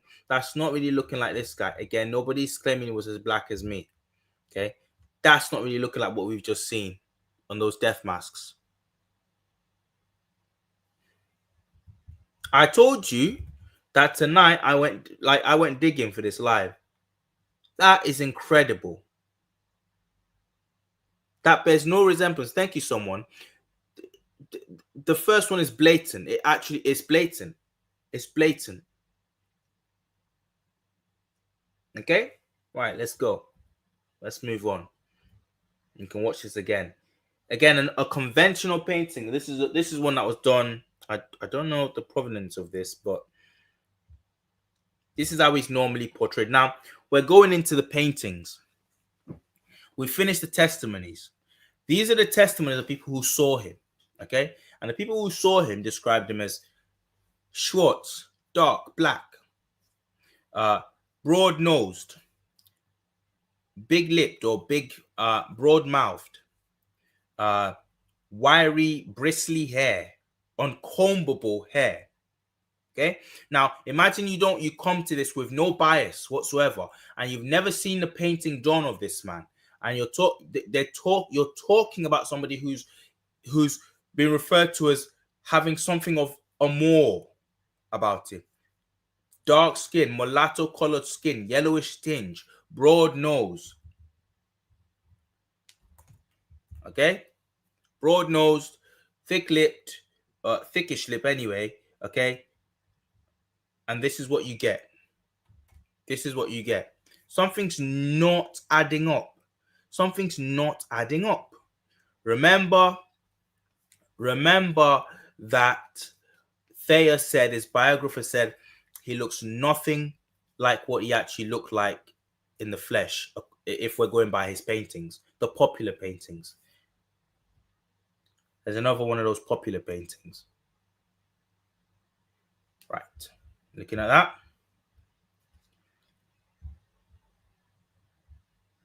Here's a statue of Beethoven. Looking a bit more faithful, looking a bit more like you might expect. You know, if some, looking a bit, there's no color to that. It's just a gray statue, of course, but okay. That's on the cover of Noel's book about Beethoven. Look at that hair. I just want you to take, like, kind of fix on that hair a bit. Okay. Some Eastern Africans actually have hair like that. Okay. All right. That's von Kleber's painting of him. Sketch, a sort of a proto sketch before he filled it in with color. Kleber has, so let me just give you a rundown. Von Kleber actually supposedly had two other drawings and paintings of Beethoven that we don't know where they are. I'm gonna leave that up to you guys as to why possibly we don't know where they are today. I'm gonna guess they're in some rich old guy's collection somewhere, and they would shock the world. I'm just gonna say, okay. Let's go on to the next. Okay. Yeah, this is a little fun fact. It says Kleber created, at the bottom, second paragraph, Kleber created two more portraits of Beethoven after that. One of it was an oil painting, which today is lost. It showed Beethoven together with his nephew out in nature. A chalk drawing which was created several years after the pencil drawing and which already idealizes Beethoven's depiction more, had been preserved. Idealized. Those ones were preserved. Okay. All right. Let's go on to the next one. What am I doing here?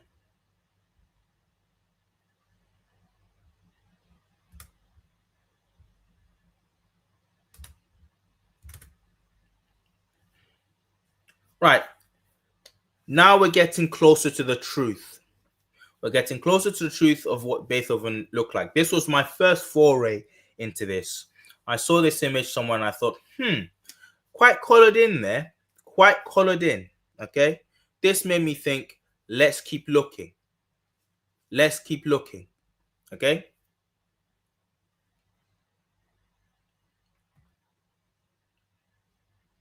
Another version of that painting, of that sketch we just saw. This was drawn during Beethoven's life. Okay. Okay. Now, I went looking for this image, and one of the places where I could get it. So, can I just say something, chat? I hope you guys are paying attention to this. The paintings, I've kind of set this slide up to show conventional to less conventional. Okay. So the first few images I showed you just now are the ones that you'll find readily available. Now, I'm a studier of patterns. Okay. The images get darker. I mean that, no pun intended, but they get more and more black as time goes on. Okay. And sorry, not as time goes on, but as the slide progresses. But I have to say to you, the darker they get, please pay attention. The darker they get, the harder they are to find. The harder they are to find. Let me know what you think about that. Just a fun little facts that I found in doing this research. This came up on Pinterest. I came up on this image on Pinterest, and Diana, whoever Diana 5 years ago says, looks African. Saba comes in and says, that's not Beethoven. There are many portraits of him in existence. He was white and Austrian. He makes the point again because this isn't Beethoven. Now, without knowing, without knowing, um, like the conspiracy theory that is supposed to surround Beethoven's ethnicity, okay? Without knowing that, um, if you saw this, you would think, oh, that can't be Beethoven. That looks like somebody who is a bit, I don't know, at the least Italian, like at the least, you look funny. It looks like maybe even an Indian. I don't know, dressed in European garb.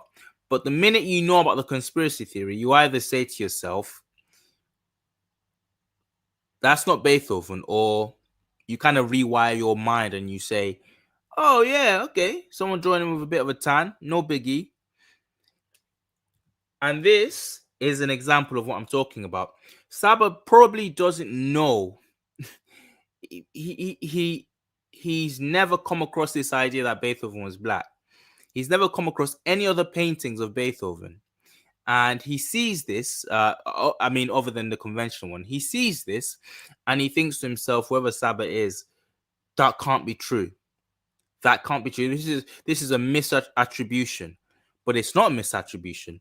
You can look up the provenance of this image, and it is actually a drawing, a sketch of Beethoven. And if you knew nothing about the conspiracy theory, if you didn't know who this was supposed to be, you would think someone with some kind of mixed heritage. Most people, I would say 8 out of 10 are thinking, okay, someone with a mixed heritage, mixed background. Saba doesn't believe it. I wonder what Saba thought when he actually went. I wonder what Saba finally concluded and settled on when he finally found out that this was actually a depiction of Beethoven. Okay, right, let's go. That's another depiction. Alamy settles the debate. Ludwig van Beethoven, 12 national airs with variations for the piano.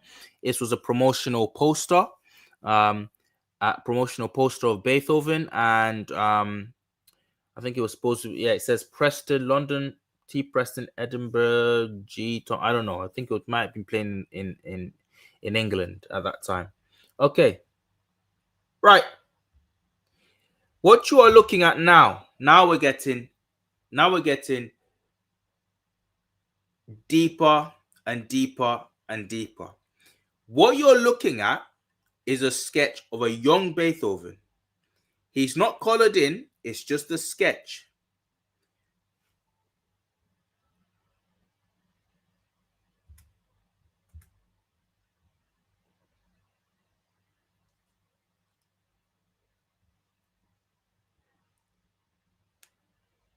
One sec.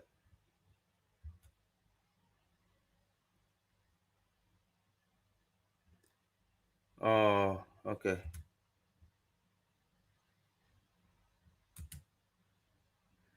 Sorry, guys.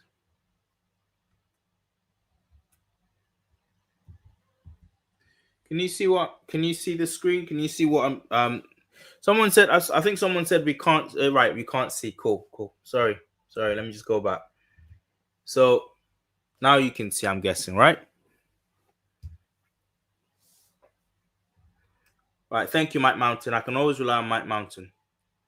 Okay. Right. Someone says can see it. All right.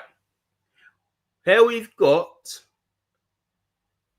Yeah, that's quite swarthy, isn't it, Mike Mountain? This is a promotional poster. This is somebody on Pinterest saying that's not Beethoven. That's not Beethoven. Because again, if you're seeing this for the first time, you're thinking, what? That's not Beethoven. That looks nothing like the popular image of Beethoven. Okay? Someone says he looks mixed race. I'm loving this. I'm loving this feedback from you guys in the chat. He definitely looks mixed race. Okay? Saba can't believe it. That's not Beethoven. There were many portraits of him in existence. Yes, there were. And as attested to by his biographers and especially by his biographers and many after, those many paintings of him are idealized. They're idealized. And you have been fooled. Okay? You've been deceived by those many paintings of him. So much so that when you see this much more truthful image, true to the descriptions at least, you're saying you're having a little bit of a meltdown. Okay? Right, let's move on. This was done by a fellow called Louis René Letron. This is a sketch, okay, a proto sketch for uh some for something that's supposed to be made into an engraving later. Now, this was said by, I couldn't pin down the actual quote, and if I do find it, I will circle back and put the link in the description to the quote. But this was said to be Beethoven's favorite sketch or portrayal of himself. He thought it was the truest imitation of what he looked like. Now, you can't look at this and tell me something's not going on. Okay, let's keep going. This was the finished article. I'm just going to let that sit. Tell me, chat, if you can see that image. That, what you are looking there is a complete engraving, fully finished engraving. Thank you, Matt Mountain. Press 1 if you're looking at the screen and you can see Beethoven by Louis René Letron finished. I saw that image. And this finished work was said apparently claimed by Beethoven to be the truest depiction of him, and he actually gave copies of this to his closest friends because he's a bit of a celebrity, and people wanted something true to imitation, and this is what he gave them. Now, you are going to be gaslit. You're going to be told. First of all, they'll tell you that, like Saba said, this isn't Beethoven. Well, Saba needs to learn some of his own history and actually go and do some research. This is actually a true imitation of Beethoven. And there's no fancy background or nothing. He sat down for this. It's almost a passport photograph. Okay? And this was reputed to be Beethoven's favorite depiction of him. Look how brown he is. Look at his nose. Look at his mouth. Look at the hair that people are talking about constantly. When I saw this, I was just amazed. Now I'm gonna have to go back. I'm going to have to go back. I'm gonna have to go back and show you what we've been told Beethoven looked like. Okay, you see that? That's the conventional image of Beethoven.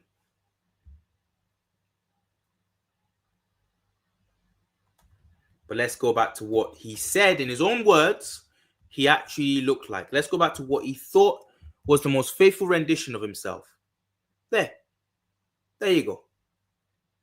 But you're going to be gaslit and spoken to like a child. And there's not going to be, and this is how you know that people are having a hard time dealing with reality because of their ego.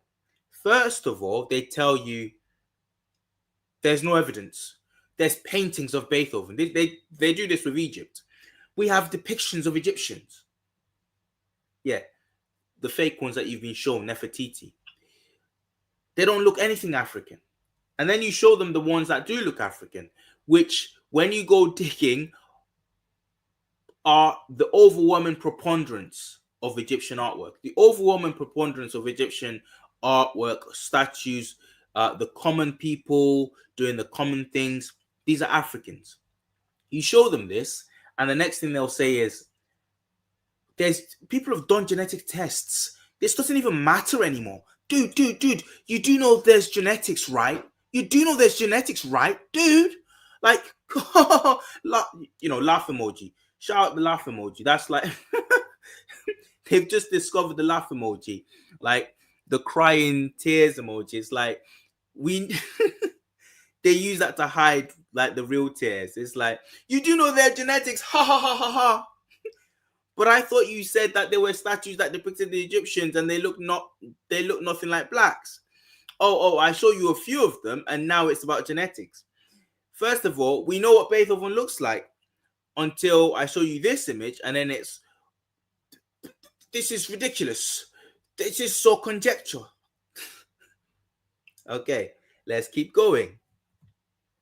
That's another. I think this is the original. They do have strands of hair, Nate Snan, and we'll come to that in a minute. It's another depiction. This is the original.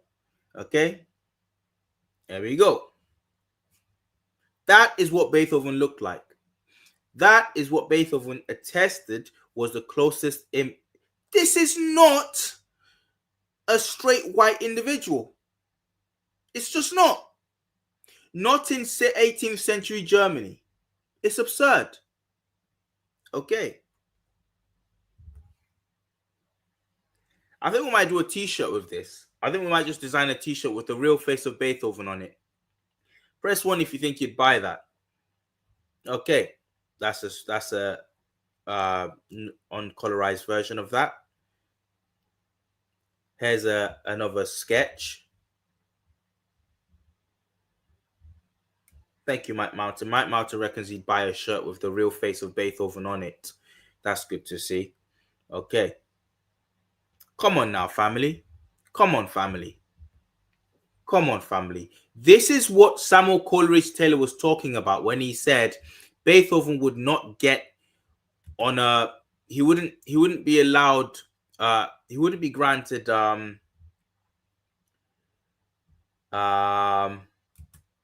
admission in some hotels. This is what he was talking about. Okay, let's keep going. Okay, now before we carry on, even if, can I just do a little thought experiment? Even if your conclusion is that, okay, fine, he looks different. He was still white. He looks different. That's all. Okay, just a little thought experiment.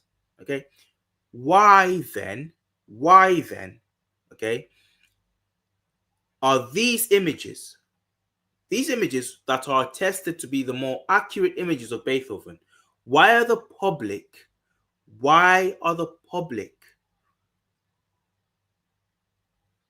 deprived of them? Just a question. Why are the public deprived of the more accurate images of a young Beethoven? Come on now. So, just why? Just a question. Okay, fine. For argument's sake, he's not a black man. He's not. He's got no black in him. Whatever. He's not. He's got no black heritage. Just a thought. Just a question. Chat. Answer me that. Why are we given an image of Beethoven at the end of his life, sickly, that he barely sat down for? Why are we given that?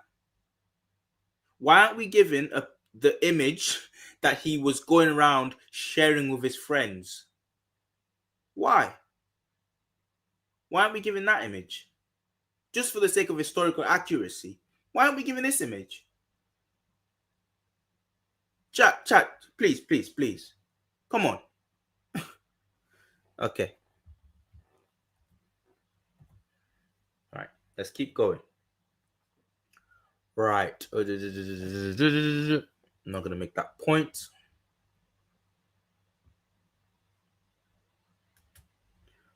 Going to make that point. Let's move on.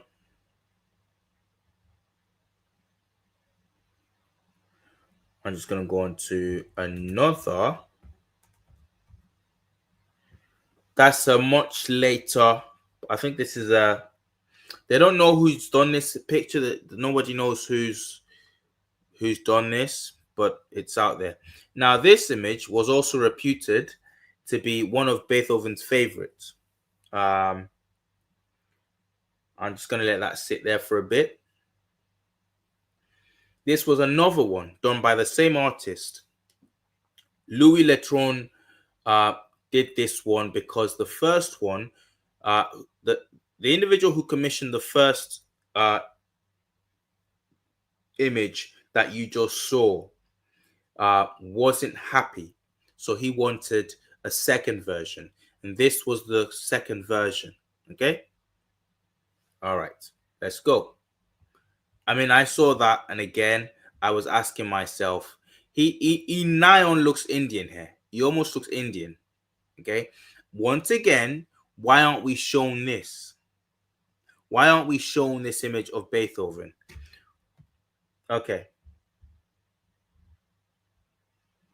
because I guarantee you, if this is the image, without people knowing that this is supposed to be Beethoven, if you showed people this, I might even do this for a video. Go out into the street and actually ask people and tell people, I don't know, who do you think this is?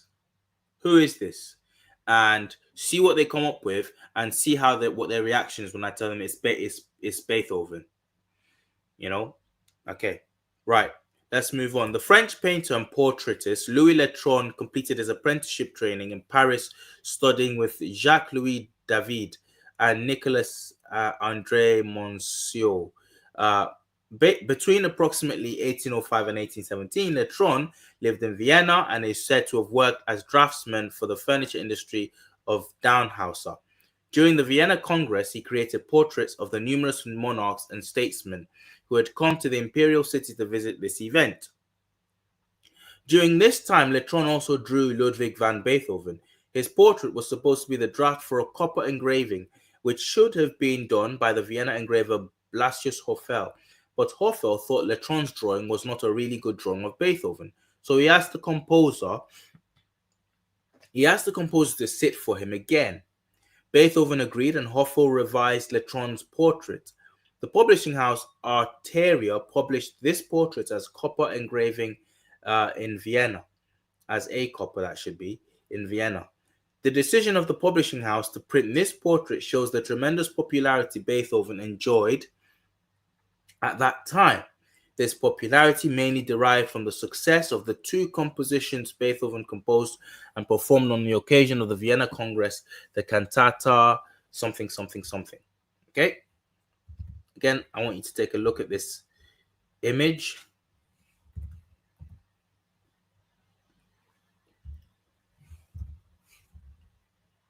That's a very, very dark man.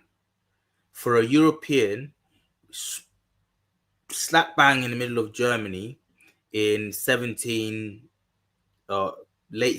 1820 or whatever, that's a very dark man. Okay?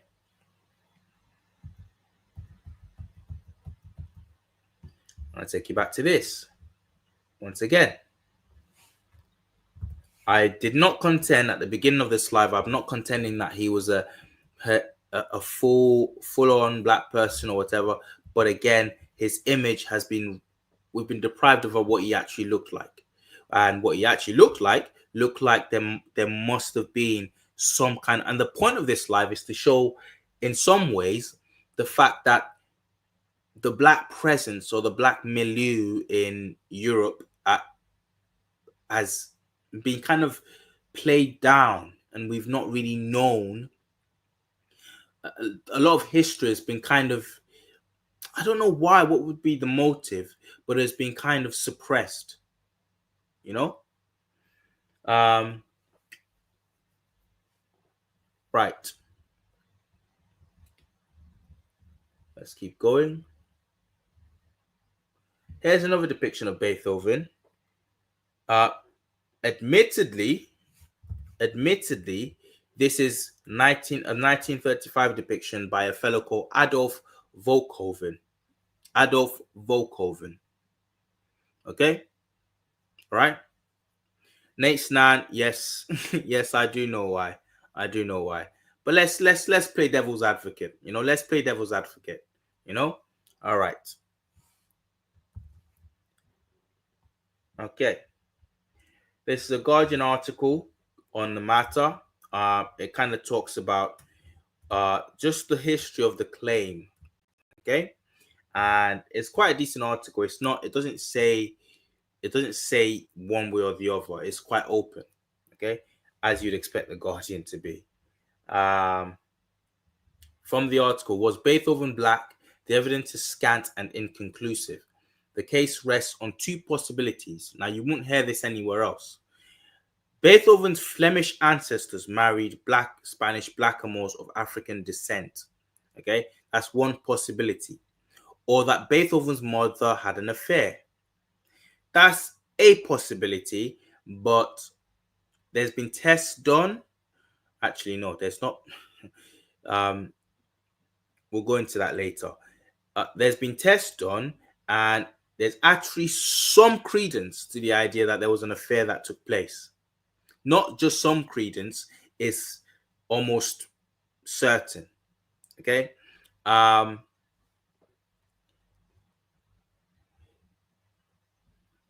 here's more context. Uh, Over 200 years, Belgium, Flanders, where Beethoven's family actually originated, had been occupied by Spain. One need only look at the map. This is an article from a Karen Peterson, a piano teacher with a blog online. So for all I know, she's a white person, and she's quite au fait with the idea that he actually did have black ancestry. She says, for over 200 years, Belgium, Flanders had been occupied by Spain. One need only look at a map to see how close in proximity southern Spain is to northern Africa. Separated by the Strait of Gibraltar, which from a geological standpoint appears to have forged its way through an erstwhile connection between the two terrains. Africans had easy access to Spain, the zenith being the 700-year reign of the Moors in that country. 700 years. Blacks, uh, Arabs, North Africans had rule over Spain. 700 years. 700 years, guys. We're not taught about that in history. I mean, I'm here in the UK, but that's not, I mean, that's a pretty big part of history. 700 years. But you know what we're taught about that period? It was the Dark Ages. And that's all we get to know. It was because, for the most part, Europe was on the descent. It wasn't where it was happening. Where it was happening was Africa, North Africa, Northwest Africa, the Middle East.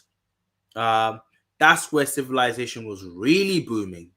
So because for the European, it was a pretty crappy time, it's just known as the Dark Ages. This is what I mean by, I mean, it's not my phrase, but history is literally written by victors. You literally 700-year period of domination by a people that look markedly different to you, and you just close that chapter. We don't really study it in school. It's just the Dark Ages. But there's so much. There's so much that you've just closed off to everybody. So if for 700 years you've got black people roaming around in Spain, and some of them are mercenaries in the armies that go up to places like Belgium, later on, after the Moors have lost control of Spain. Do you not think that do people not think that there might be some kind of mixing going on? Let's put it politely. Right, let's carry on. One need only look at a map of Africa to see blah blah blah. We read that part. 700-year reign of Moors. Moors come from Greek, Latin root word meaning blacks or dark skinned. The protracted black presence in Spain apparently protracted its presence in Belgium along with the Spanish. Thus, Beethoven, she should really say Beethoven, could have inherited this black Spanish strain. There's nothing conclusive, but I think I agree with her. Which leads to a very critical question. Why? This is a white person. This is a white person asking this question. Why the proliferation of spurious portraits that hide his ethnic heritage as a man of color? Oh, goodness. That's about to go out again. 3, 2, 1, out. Okay.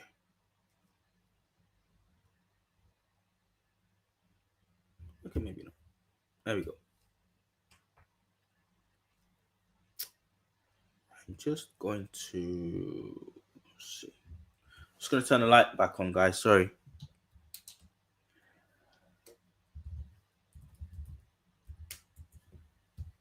Okay. Right. So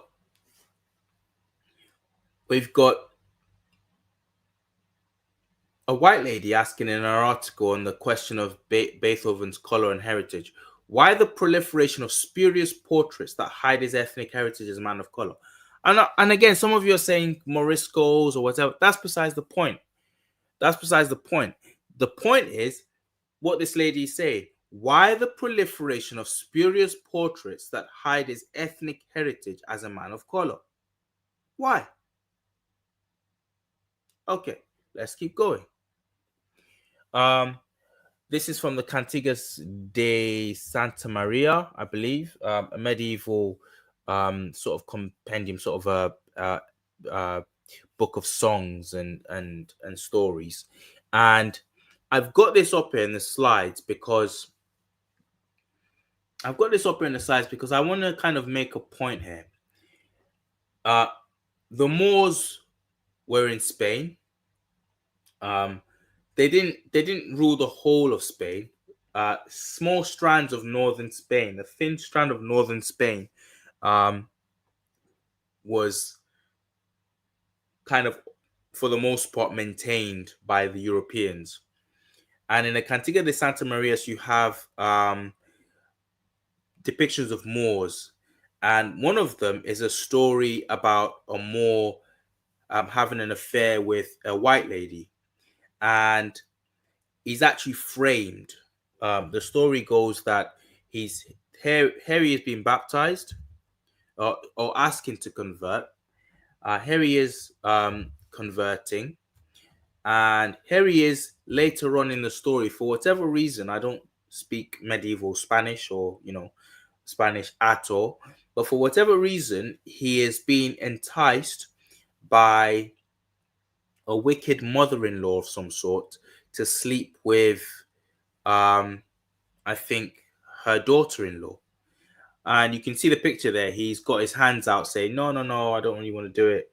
Anyway, he's framed, and eventually, it's a kind of a weird, sick story. Eventually, he's sent to be executed because of adultery, and he burns in the flames, but somehow, um, like the person he commits adultery with is rescued by Mary or something. So, whatever. I don't get that. But the point of this is that there was intermingling going on. Let's just be polite about it. There was some serious intermingling going on, as humans do. No biggie. Okay? Right. So, the idea that people with black strains and mixed people will be walking around Europe 100 years later is not far-fetched at all. Okay. We got this from Nature Knows No Color Line, that great book by J.A. Rogers. He gives evidence, he gives records here of the fact that he gives testimony to the fact that this was a regular thing. This was something that was done quite. It was no biggie. It was not as big of a deal as we've been led to believe. Othello, the play Othello, was not the only one of its kind. There were several plays like Othello around the 17th century, the 16th century, because you had the Moors right there only just being expelled. Spain was only just gaining full control of that territory in like as late as the as late as the 16th century, the 1500s. Like Henry VIII is on the throne in England, and Spain are still fighting off the last of the Moors. Come on, guys. All right. J.A. Rogers says mulatto descendants of Xenon and Negro still live in the town of Bonny-sur-Loire. Some are old men, others children. Most of them are whitish yellow. Their Negro strain showing most in their hair, nose, and lips. Xenon, who came from Ile de Bourbon, Africa, passed for rich and had many children with white girls of the village. The Negroes were well perceived, especially in military circles. Marshal Saxe, or Prince Maurice of Saxony, had a brigade of jet black Africans, commanded by Jean Hiton, a Negro, which served as his bodyguard. Mounted on white horses and colorfully uniformed, these blacks were one of the great sights of Paris and Versailles. They served with distinction in the Flanders War. Again, Flanders, where is Beethoven reputed to be from? His family, Flanders, Belgium. Okay, where the Spanish had dominance for centuries, and in those Spanish armies were lots and lots of these black soldiers.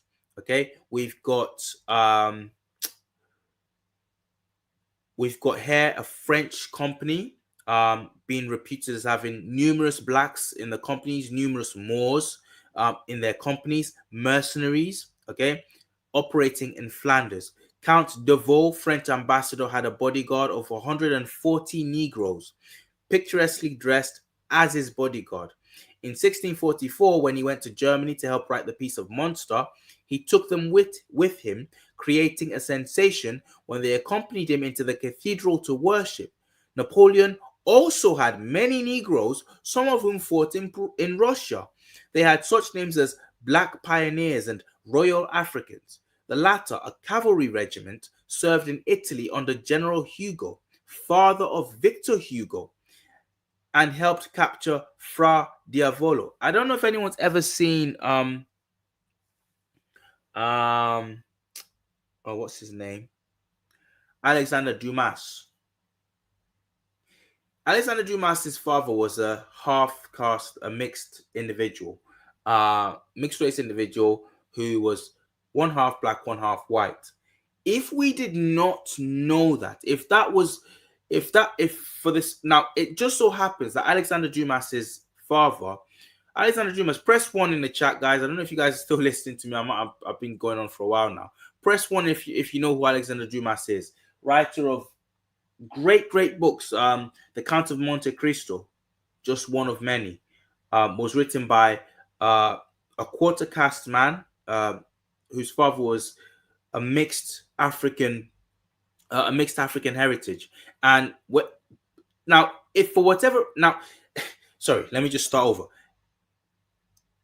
His father, Alexander Dumas's father, was very proud black man. He would not let anybody push him about. He stood up to the great Napoleon. Video coming on him much later. Okay, we need to get to him. His story deserves proper treatment. Now, it so happens that Alexander Dumas's father, I can't remember his name, I keep referring to him as Alexander Dumas's father. Please help me out in the chat if you remember the name. But so happens that he was a proud black man. If he hadn't have been, and he felt like playing down his blackness, he would have transferred that onto his son. And his son, no doubt, would have done the best he could to suppress that side of him, just so he could get on in society. And we might never know today that the great Alexander Dumas, it might just be a topic that some Afrocentrist somewhere is doing a discussion on, and you'd have the same usual suspects in the chat saying, what? Doesn't matter. It doesn't matter. The pictures, stop all this conjecture trying to steal European history. That's what would have happened. That is exactly what would have happened if you didn't have his father being the brave, bold man. Go and look up that man's story. The bold man he was, taking on Napoleon. Napoleon called him he got angry with him because Napoleon actually felt threatened by him. Alexander Dumas's father was one of the great heroes of the French Revolution and Napoleon's wars. He led Napoleon's armies in Egypt, and Napoleon felt threatened by him, so threatened by him that he called him. He said, "You're nothing but an animal," and he demoted him from the army, and he refused to pay him when he saw that he was gaining too much popularity.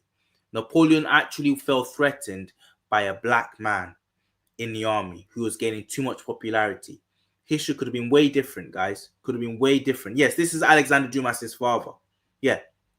But you go look at pictures of Alexander Dumas now, and apart from his hair, you could just like with Beethoven, you could make the case if you didn't know his heritage, you could say, oh, he's just a tanned white guy. He could be Southern Italian. It could be. This is all conjecture. And it very nearly happened. If the people involved in that story were not stronger people made of stronger metal, made of prouder stuff, you know? So that's the point. That's the exact point I'm trying to make with this Beethoven thing, is that so much history was robbed of us, has been robbed of not just black people, because black people's history is the world's history, robbed of black people, robbed of the world by prejudices at the time. And the same prejudices still exist, because otherwise, if people are showing you the actual images, accurate images of people and saying, look, there's something to this, there would be no need to be out to be ranting and crying about Afrocentric stealing your history. You would be like, wow, that's pretty neat. That's pretty, like, I wonder, you'd be curious. You'd be equally curious as to why these more accurate images and these rumors of what people look like have been suppressed. You'd be curious as to why you've got Brad Pitt playing Beethoven as opposed to, I don't know, like someone said, James Earl Jones. I don't know, but pick somebody ambiguous, you know? Right. Rant over. Let me just carry on quoting. Sorry about that. Let's keep going. You've got this is again from Nature Knows No Color Line by J.A. Rogers. Just these black soldiers in the French army. That's a great book, by the way. Great book. Huey P. Newton. Thank you very much. That's a better example, perhaps. Well, actually, no. J.A. Rogers is a better example. J.A. Rogers himself looks quite like, I don't know. He looks like he could be Sicilian on some days. You look at his pictures. This is just an example from Jay Rogers' book. It was the lady on the left is a descendant, quarter, but it's just showing you how quickly the color can be lost, and you're left making conjectures, you're left making guesses. But if you know what you're looking at, without the person telling you directly, you can pretty much suss that, yeah, this person's got some mixed ancestry. Okay. Right. I wanted to make a point here. I can't remember what point I was going to make. Yes, there were several plays. There's a play called Lost's Dominion by Christopher Marlowe, a contemporary of Shakespeare. And Christopher Marlowe in that play is talking about a Moor who sleeps or has an affair with a white queen. And there were numerous plays about this. Numerous plays at the time. They were obsessed with this. Why were they obsessed with it? Because it was art imitates life, guys. Art imitates life. This was actually happening. This was something that was actually happening. So to pretend like there's no basis to this, there's no evidence for this, that's a complete lie. All right, let's keep going. Right now we're getting onto really, really, really sorry. Mike Mountain says Lost Dominion. No. Lost's Dominion. That's Lost's Dominion. Lust apostrophe S Dominion. And it's actually subtitled The Lascivious Queen. Because the queen in the play lusts after the Moor or whatever. So yeah. Let's have a look at this article that I downloaded off Tatler. Beethoven was descended from a family scandal, genetic research reveals. Now, we're going into the genetic tests. The individual whose website I got the quotes from is a guy called William Meredith. He's done a very great, he's done an amazing work on compiling these quotes. And he also was part of a group that gathered Beethoven's hair, locks and strands from Beethoven's hair, and gave it up to this genomic project to do a genetic research into Beethoven. Now, ostensibly, the research was because they were looking into his disease and what caused it. But along the way, they came to the conclusion that Beethoven had 99% European ancestry. That's used as case closed, settled. And this is what I was telling you about earlier, about how genetics, they cry about how the paintings depict, settle the story until you show them that actually, no, here's what the actual catalogue, the full catalogue says about this civilization, this person, whatever. Then they turn to either just outright denying you and calling you names until they find a way to do some kind of genetic tests.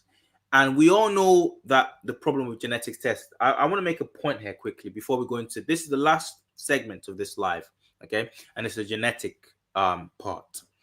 We all know that genetics is big in this. It's big in the sort of proving Egypt was this or that. But if you know anything about the history of that, you know that that can be manipulated. And I want to give a massive warning out right now, a big warning. If you live or die on the hill of genetics, if you live by the sword of genetics, you must die by the sword of genetics. I don't die by the sword of genetics. I don't live by the sword of genetics, and I'm not going to die on that hill. Why do I say that? It's been proven that, number one, the results that you get when you do these genetic tests are very, very manipulable, easily manipulable, so that the end consumer of the studies, unless they are super clued in, can easily be deceived. Okay, they came out with this study years ago now about how it's conclusive. You know, the ancient Egyptians cluster with Middle Easterners today, with the population there. Little, like, you had to go in the small print to find out that they had kind of finagled that.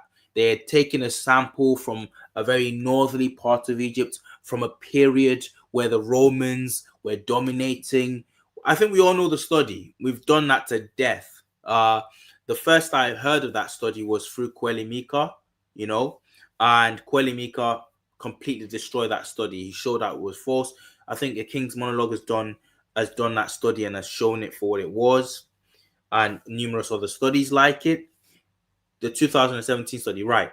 But this is what I'm saying: we can't live on that sword. We can't live by that sword because they have, it's wizardry essentially. They have the keys to that.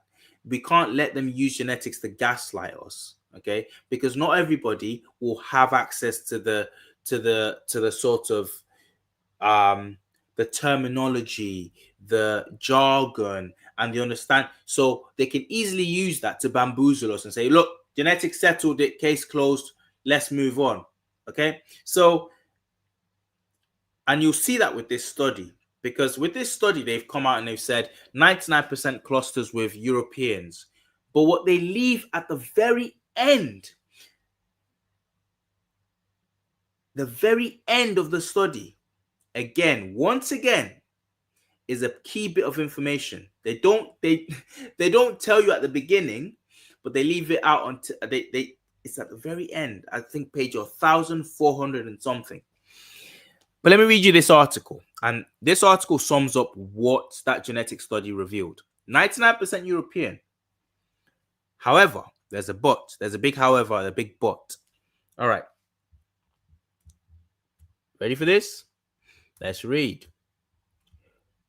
One of the greatest composers of all time, Ludwig van Beethoven, was the product of a shadowy family scandal.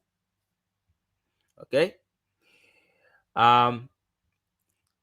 Fresh genetic analysis of his hair samples, published in a science journal, revealed that the musical genius was at some stage of his family tree the product of an extramarital affair. Got him. Got him. Right. Led by the University of Cambridge's biology anthropologist Tristan Begg, scientists used authentic samples of Beethoven's hair to analyze his family history. Beethoven hand-delivered one such sample to the pianist Anton Harm in April 1826, telling him, "Das sind mein Haar," that is my hair.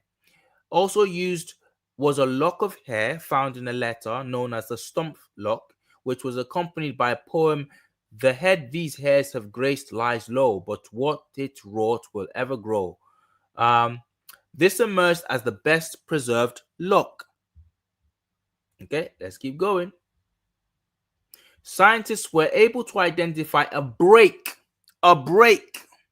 okay, in the musical maestro's official lineage, known as an extra pair paternity event. When I first came across that, I thought, what the heck is that? What the heck is an extra pair paternity event? The article made no attempt to make that, like, just write that in plain English. So I had to go looking for what that was. And I had to think, okay, so that sounds like someone had an affair. But I wasn't sure. Again, this is what I mean. It's all mired in jargon.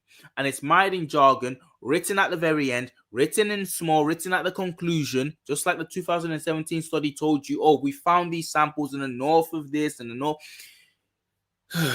It's done deliberately. Okay, I had to go looking for what this extra pair paternity event was, and I had to go looking for mainstream articles that summarize that result, the results of the genetic test, just to confirm what my inklings were as a layman. Okay, and this just means someone had an affair in the family. Now, ask yourself this: you can claim this, you have to be clever about this. You have to understand how these people operate. 99% European says nothing about the one affair. You could literally, if you just read that, you think case closed. But actually, is an affair one time, okay, that could have changed the whole course of how this one guy looked, is that going to subsume 99%? No, it's not. Of course it's not. Press one, chat, if you understand what I'm saying. It's not. But we're going to lead at the very beginning, okay? We're going to lead at the very beginning with 99%. And then at the very end tell you, there was an extra pair paternity, blah, blah, blah, blah, blah, blah. Do you understand what's going on there? Oh, yeah. That one event is not going to subsume, it's not going to abrogate the 99%, is it? It's not. But all you're going to hear about from the people who want to convince you that there's nothing to this is the 99% part. And so if you don't know what you're looking at, you think, okay, cool, yeah, case closed, settled. Until you find, oh, right. Quote, I read on. Thank you, Craig. Thank you, RJ McKenzie. Thank you, Nate Snan. Thank you, Mike Mountain. I got people still listening. Until you realize that there's more to the story. Scientists were able to identify a break in the musical maestro's official lineage, known as an extra pair paternity event, which occurred between the conception of Ert van Beethoven's son Hendrik in Kampenhout, Belgium, in 1572. This is a wide span of time now. And the conception of Ludwig van Beethoven's 7 generations later in 1770. So it could have been anywhere between 1572 and right up to when Beethoven was born. They don't know. There's no way of knowing, I presume. However, scientists could not determine the generation in which the extramarital affair took place, meaning that either Beethoven was the direct product of infidelity or the affair took place earlier in the family line. Get it?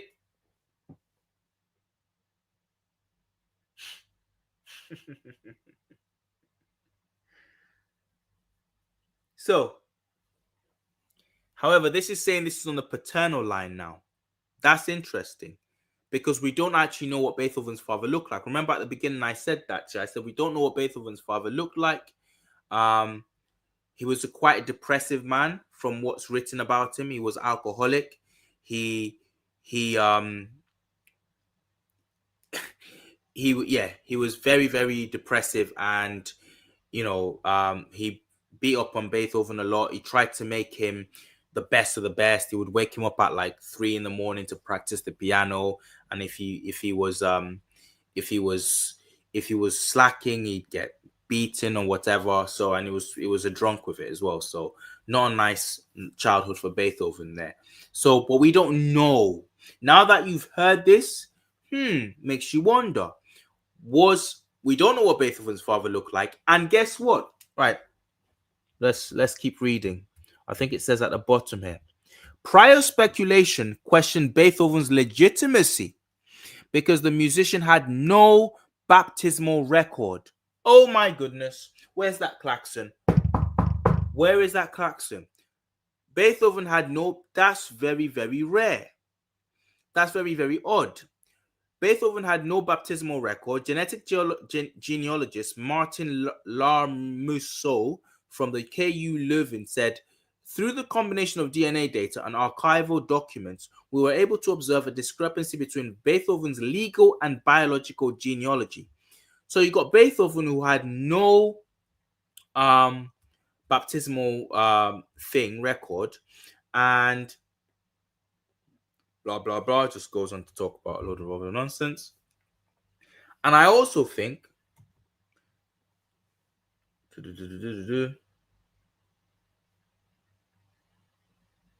okay, here we go. Right. Here's another opinion. This says the study suggests that this event occurred in the direct paternal line between the conception of Hendrik van Beethoven, we've just read that, and the conception of Ludwig van Beethoven 7 generations later in 1770. Although, pay attention to the underlying section.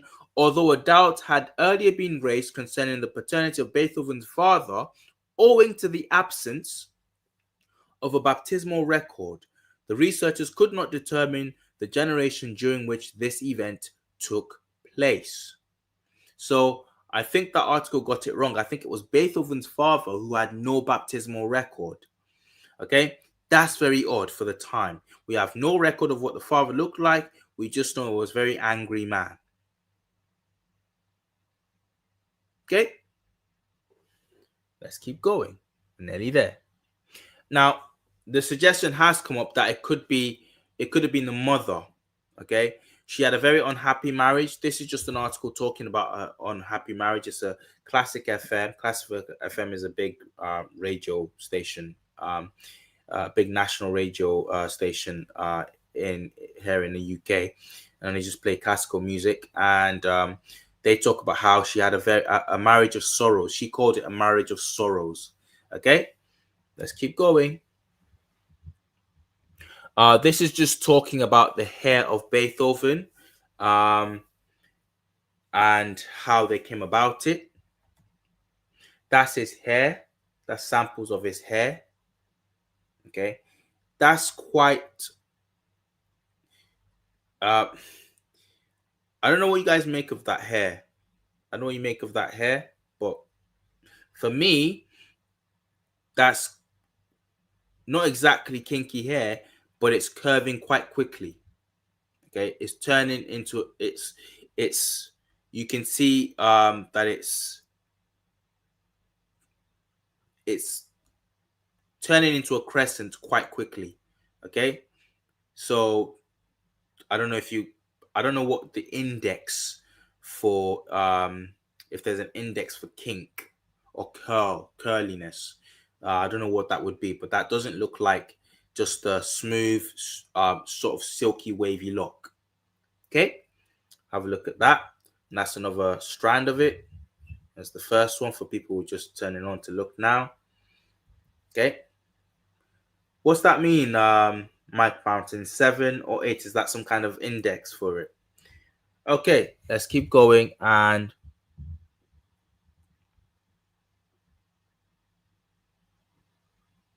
oh, whatever. I want to read this, but then again, I don't want to read it. It's just an example of the cognitive dissonance.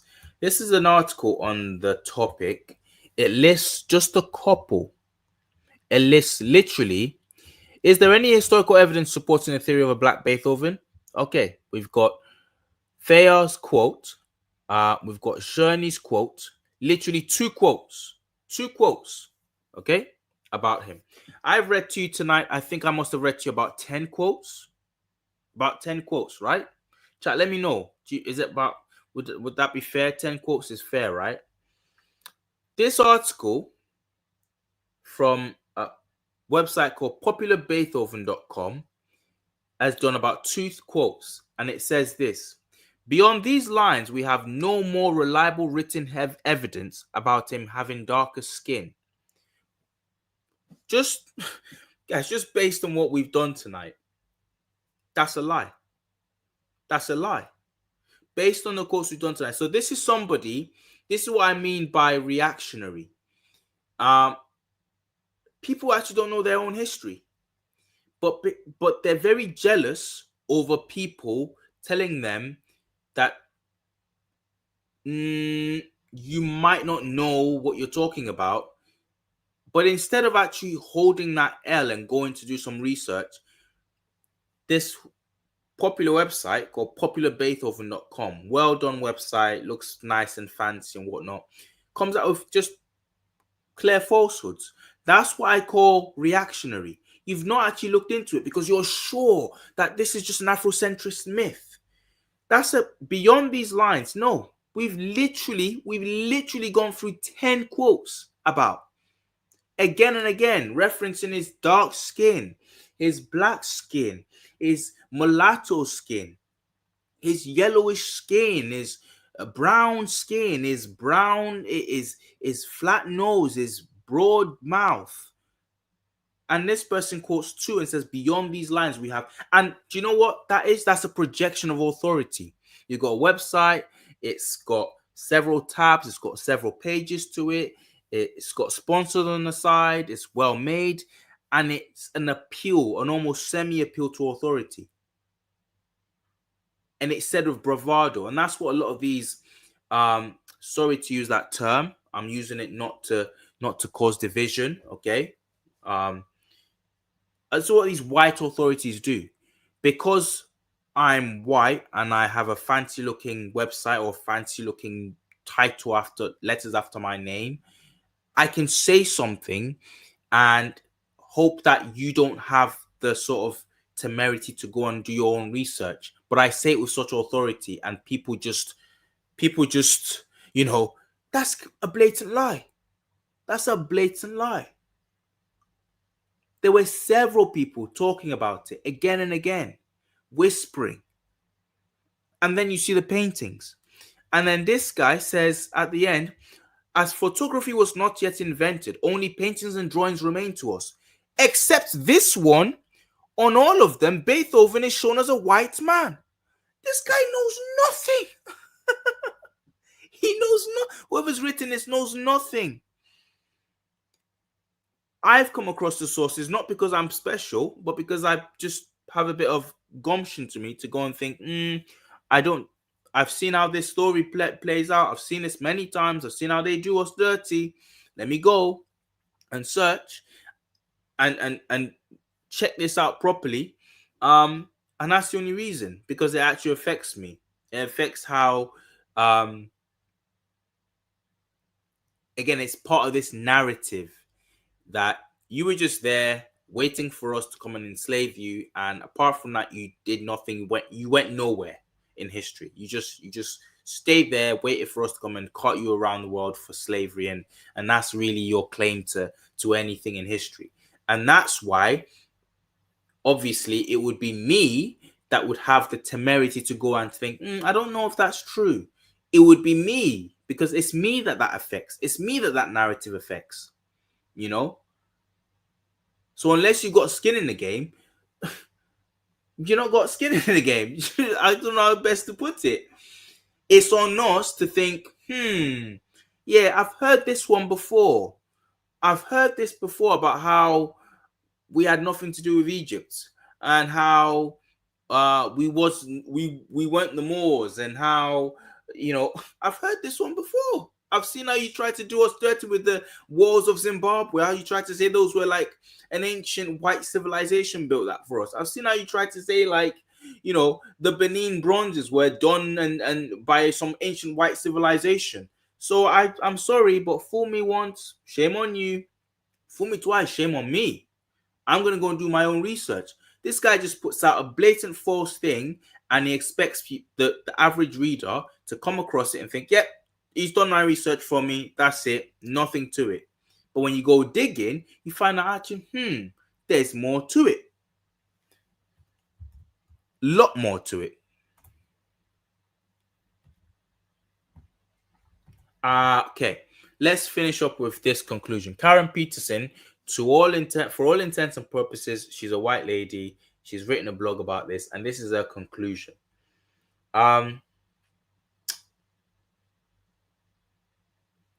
She says the dubious system that portrayed the ancient Egyptians as white people is the same dubious system that portrayed Beethoven, one of the greatest composers ever, as white. Hold on a second, guys. I'm just going to have to quickly check on something.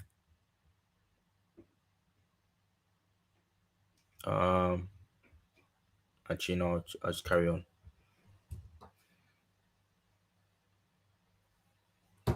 Okay. The dubious system that portrayed the ancient Egyptians as white people is the same dubious system that portrayed Beethoven, one of the greatest composers ever, as white. The same dubious system is still intact, which would motivate Hollywood to give false ethnic representations in the Beethoven movies, Immortal Beloved and Beethoven Lips Upstairs. Fortunately, the world does consist of honest people who were and are willing to nullify historic prevarications.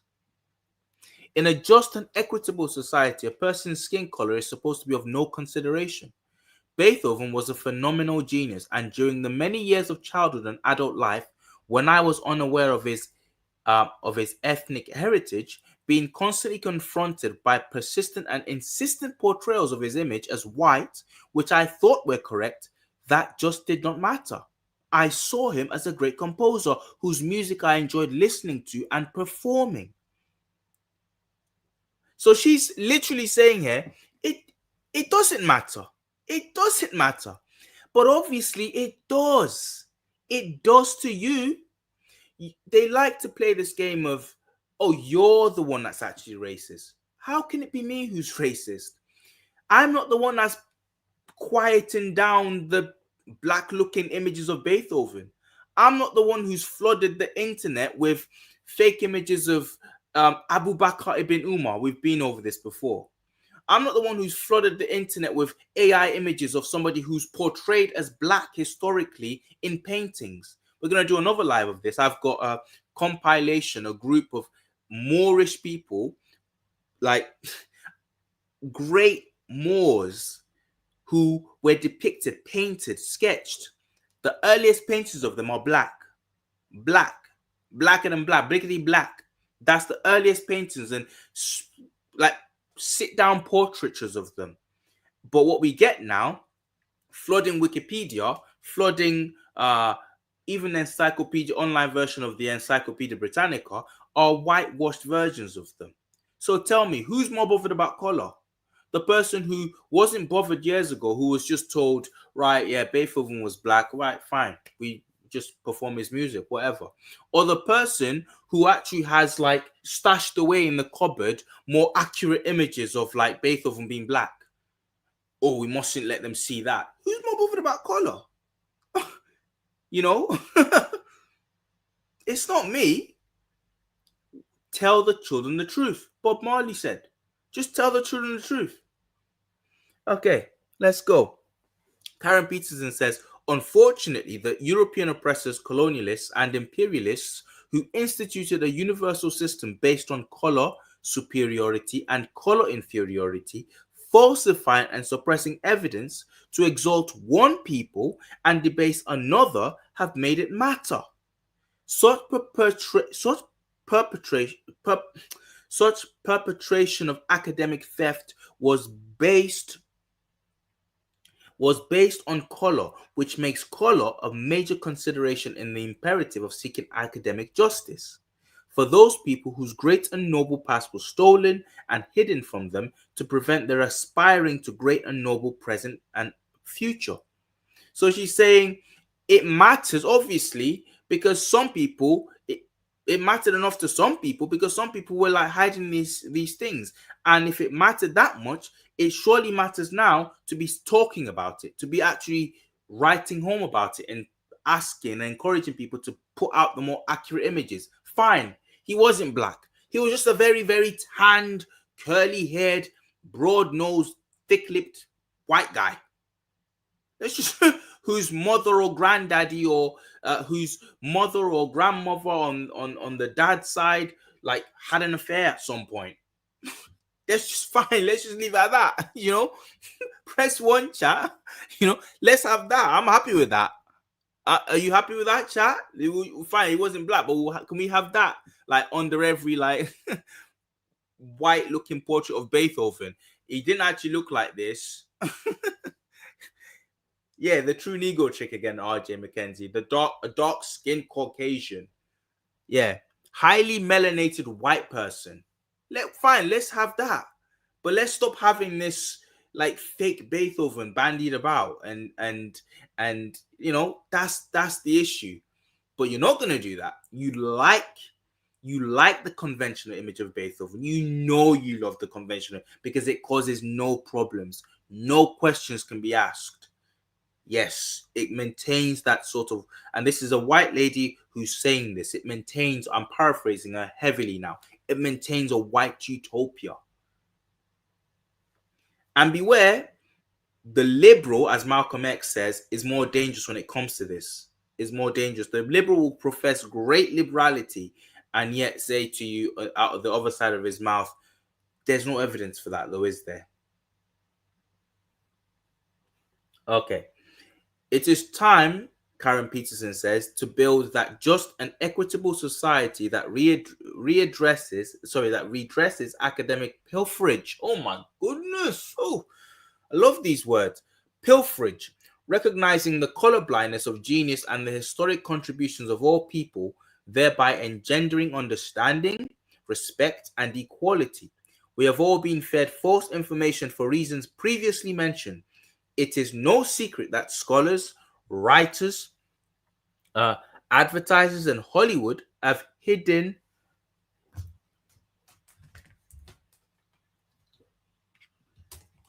Sorry, one sec, guys.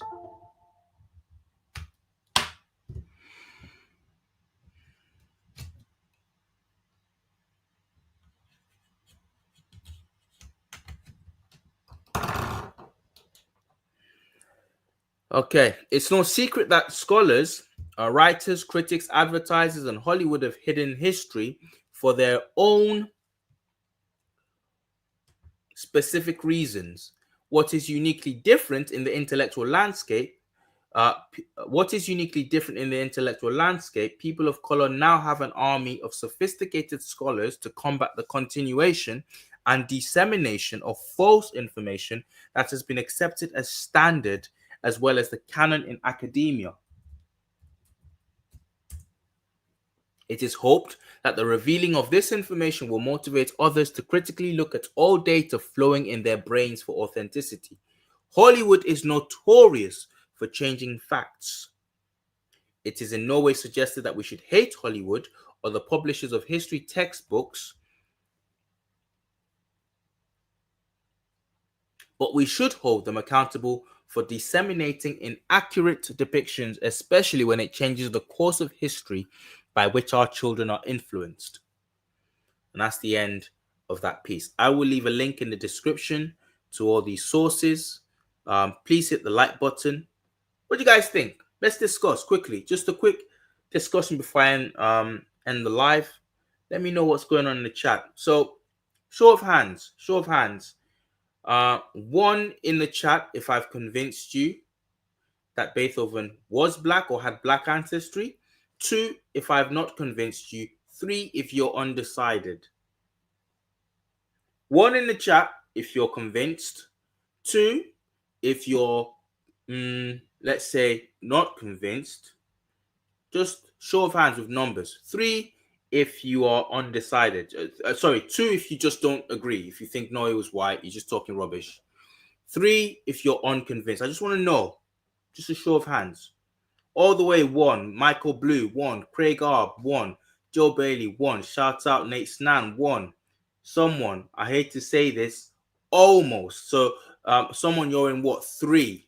You're undecided. Nambia Van der Cruz, one. Thank you. Thank you. It's good to see these names.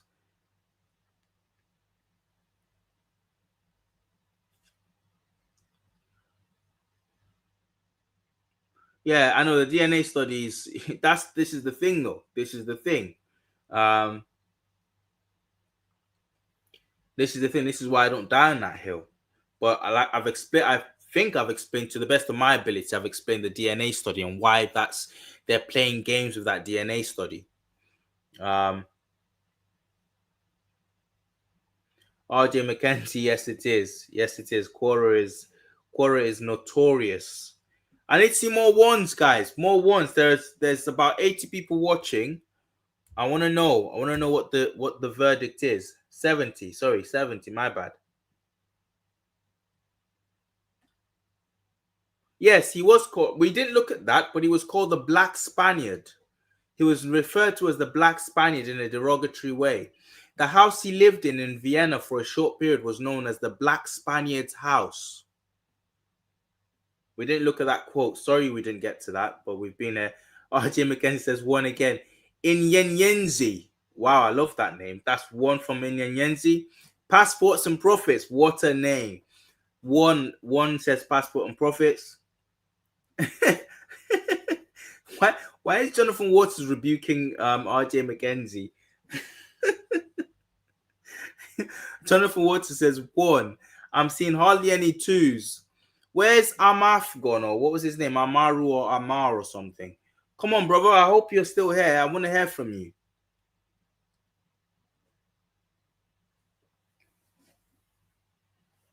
I want to hear from you. I want to hear from people talking about two or three.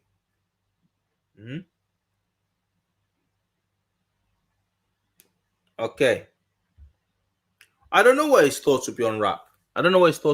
Guys, it's been an amazing live. It's been an amazing discussion. It's gone on longer than I expected. I got some apologies to make. But anyway, guys, I've really enjoyed it. Carry on having fun in the comment section. Someone says he might drop some more comments in the comment section. Please do have fun in the comment section. I hope you've had an amazing time. I was not expecting to find this much evidence. So again, when I looked into this, I thought, oh, what's she talking about? I'll probably end up on some Afrocentrist like rabbit hole, and there'll be no. That's not what I found. I check out William Meredith's site. He comes to a conclusion that no, this guy was white because of the genetic study, but he's very honest guy. He gives he hides nothing basically. He gives you all the quotes and he lets you make up your mind. Very great blog. In fact, I invited him on to discuss the results because he was part of the study. So I invited him on. Shout out to him. If he gets back to me at some point, I'll have him on. I'll actually interview with him. I'll do an interview live about the genetic study, what he thinks, whether or not he agrees. I think he's a good guy. I really think he's a good guy because he didn't hide anything. He didn't do one quote and say, "Oh, there's nothing to this. It's all rubbish." He literally He did an extensive look at it. Anyway, there you go. Beethoven. Like you've never seen him before. Guys, I'm amazed by you guys, and I'm just glad to be. I'm glad to have spent this time with you. So thank you again. Thank you for the super chat, or the super sticker from someone earlier in the chat, in the night, and good to have been here with you guys. Right, it's been a long one. Peace from Kush to Compton. It's been Beethoven Black, no doubt. Take care, guys.